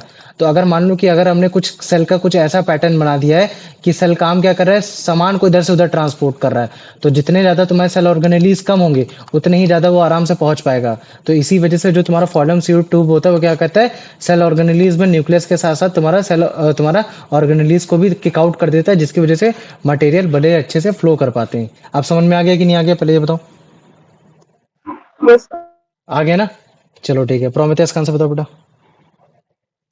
What is one of the primary functions of the nucleus as that is to synthesize protein, control or metabolic activity of cell, to produce energy, to store water, to be control or metabolic activity. Very good, है ना? अब देखो तुम्हारा ए भी answer हो सकता है, protein भी बनाता है। क्यों? क्योंकि तुम्हारा राइबोसोम से तुम्हारा प्रोटीन बना रहा है, ये सारी चीजें बना रहा है। तो देखा जाएगा तो तुम्हारा राइबोसोम्स बना है, लेकिन ये तुम्हारा वेग आंसर है। क्या हम देखते चेक करते क्या कोई और आंसर तो नहीं? तो हमें पता चला यार मेटाबॉलिज्म एक्टिविटी ही बोल दिया। मतलब प्रोटीन बनाना, कार्बोहाइड्रेट बनाना, डाइजेशन करना, यह सब करना, वो सारी चीजें के बारे में बता रहा है कि यही सारी चीजें कंट्रोल करता है। तो फिर इसका प्राइमरी फंक्शन में तुम्हारा आंसर बी ही हो जाएगा। तो ये चीज हो गया। चलो ठीक है, कुलदीप बेटा इसका आंसर बताओ। What happens to the cell's protoplasm if the nucleus is removed from it? Option B. Option B, very good. Ultimately हो जाएगा, ड्राई हो जाएगा, और वो ड्राई हो जाएगा। ठीक, वेरी गुड। अब अगर यश है तो बता, नहीं तो फिर अभिषेक आंसर बताएं।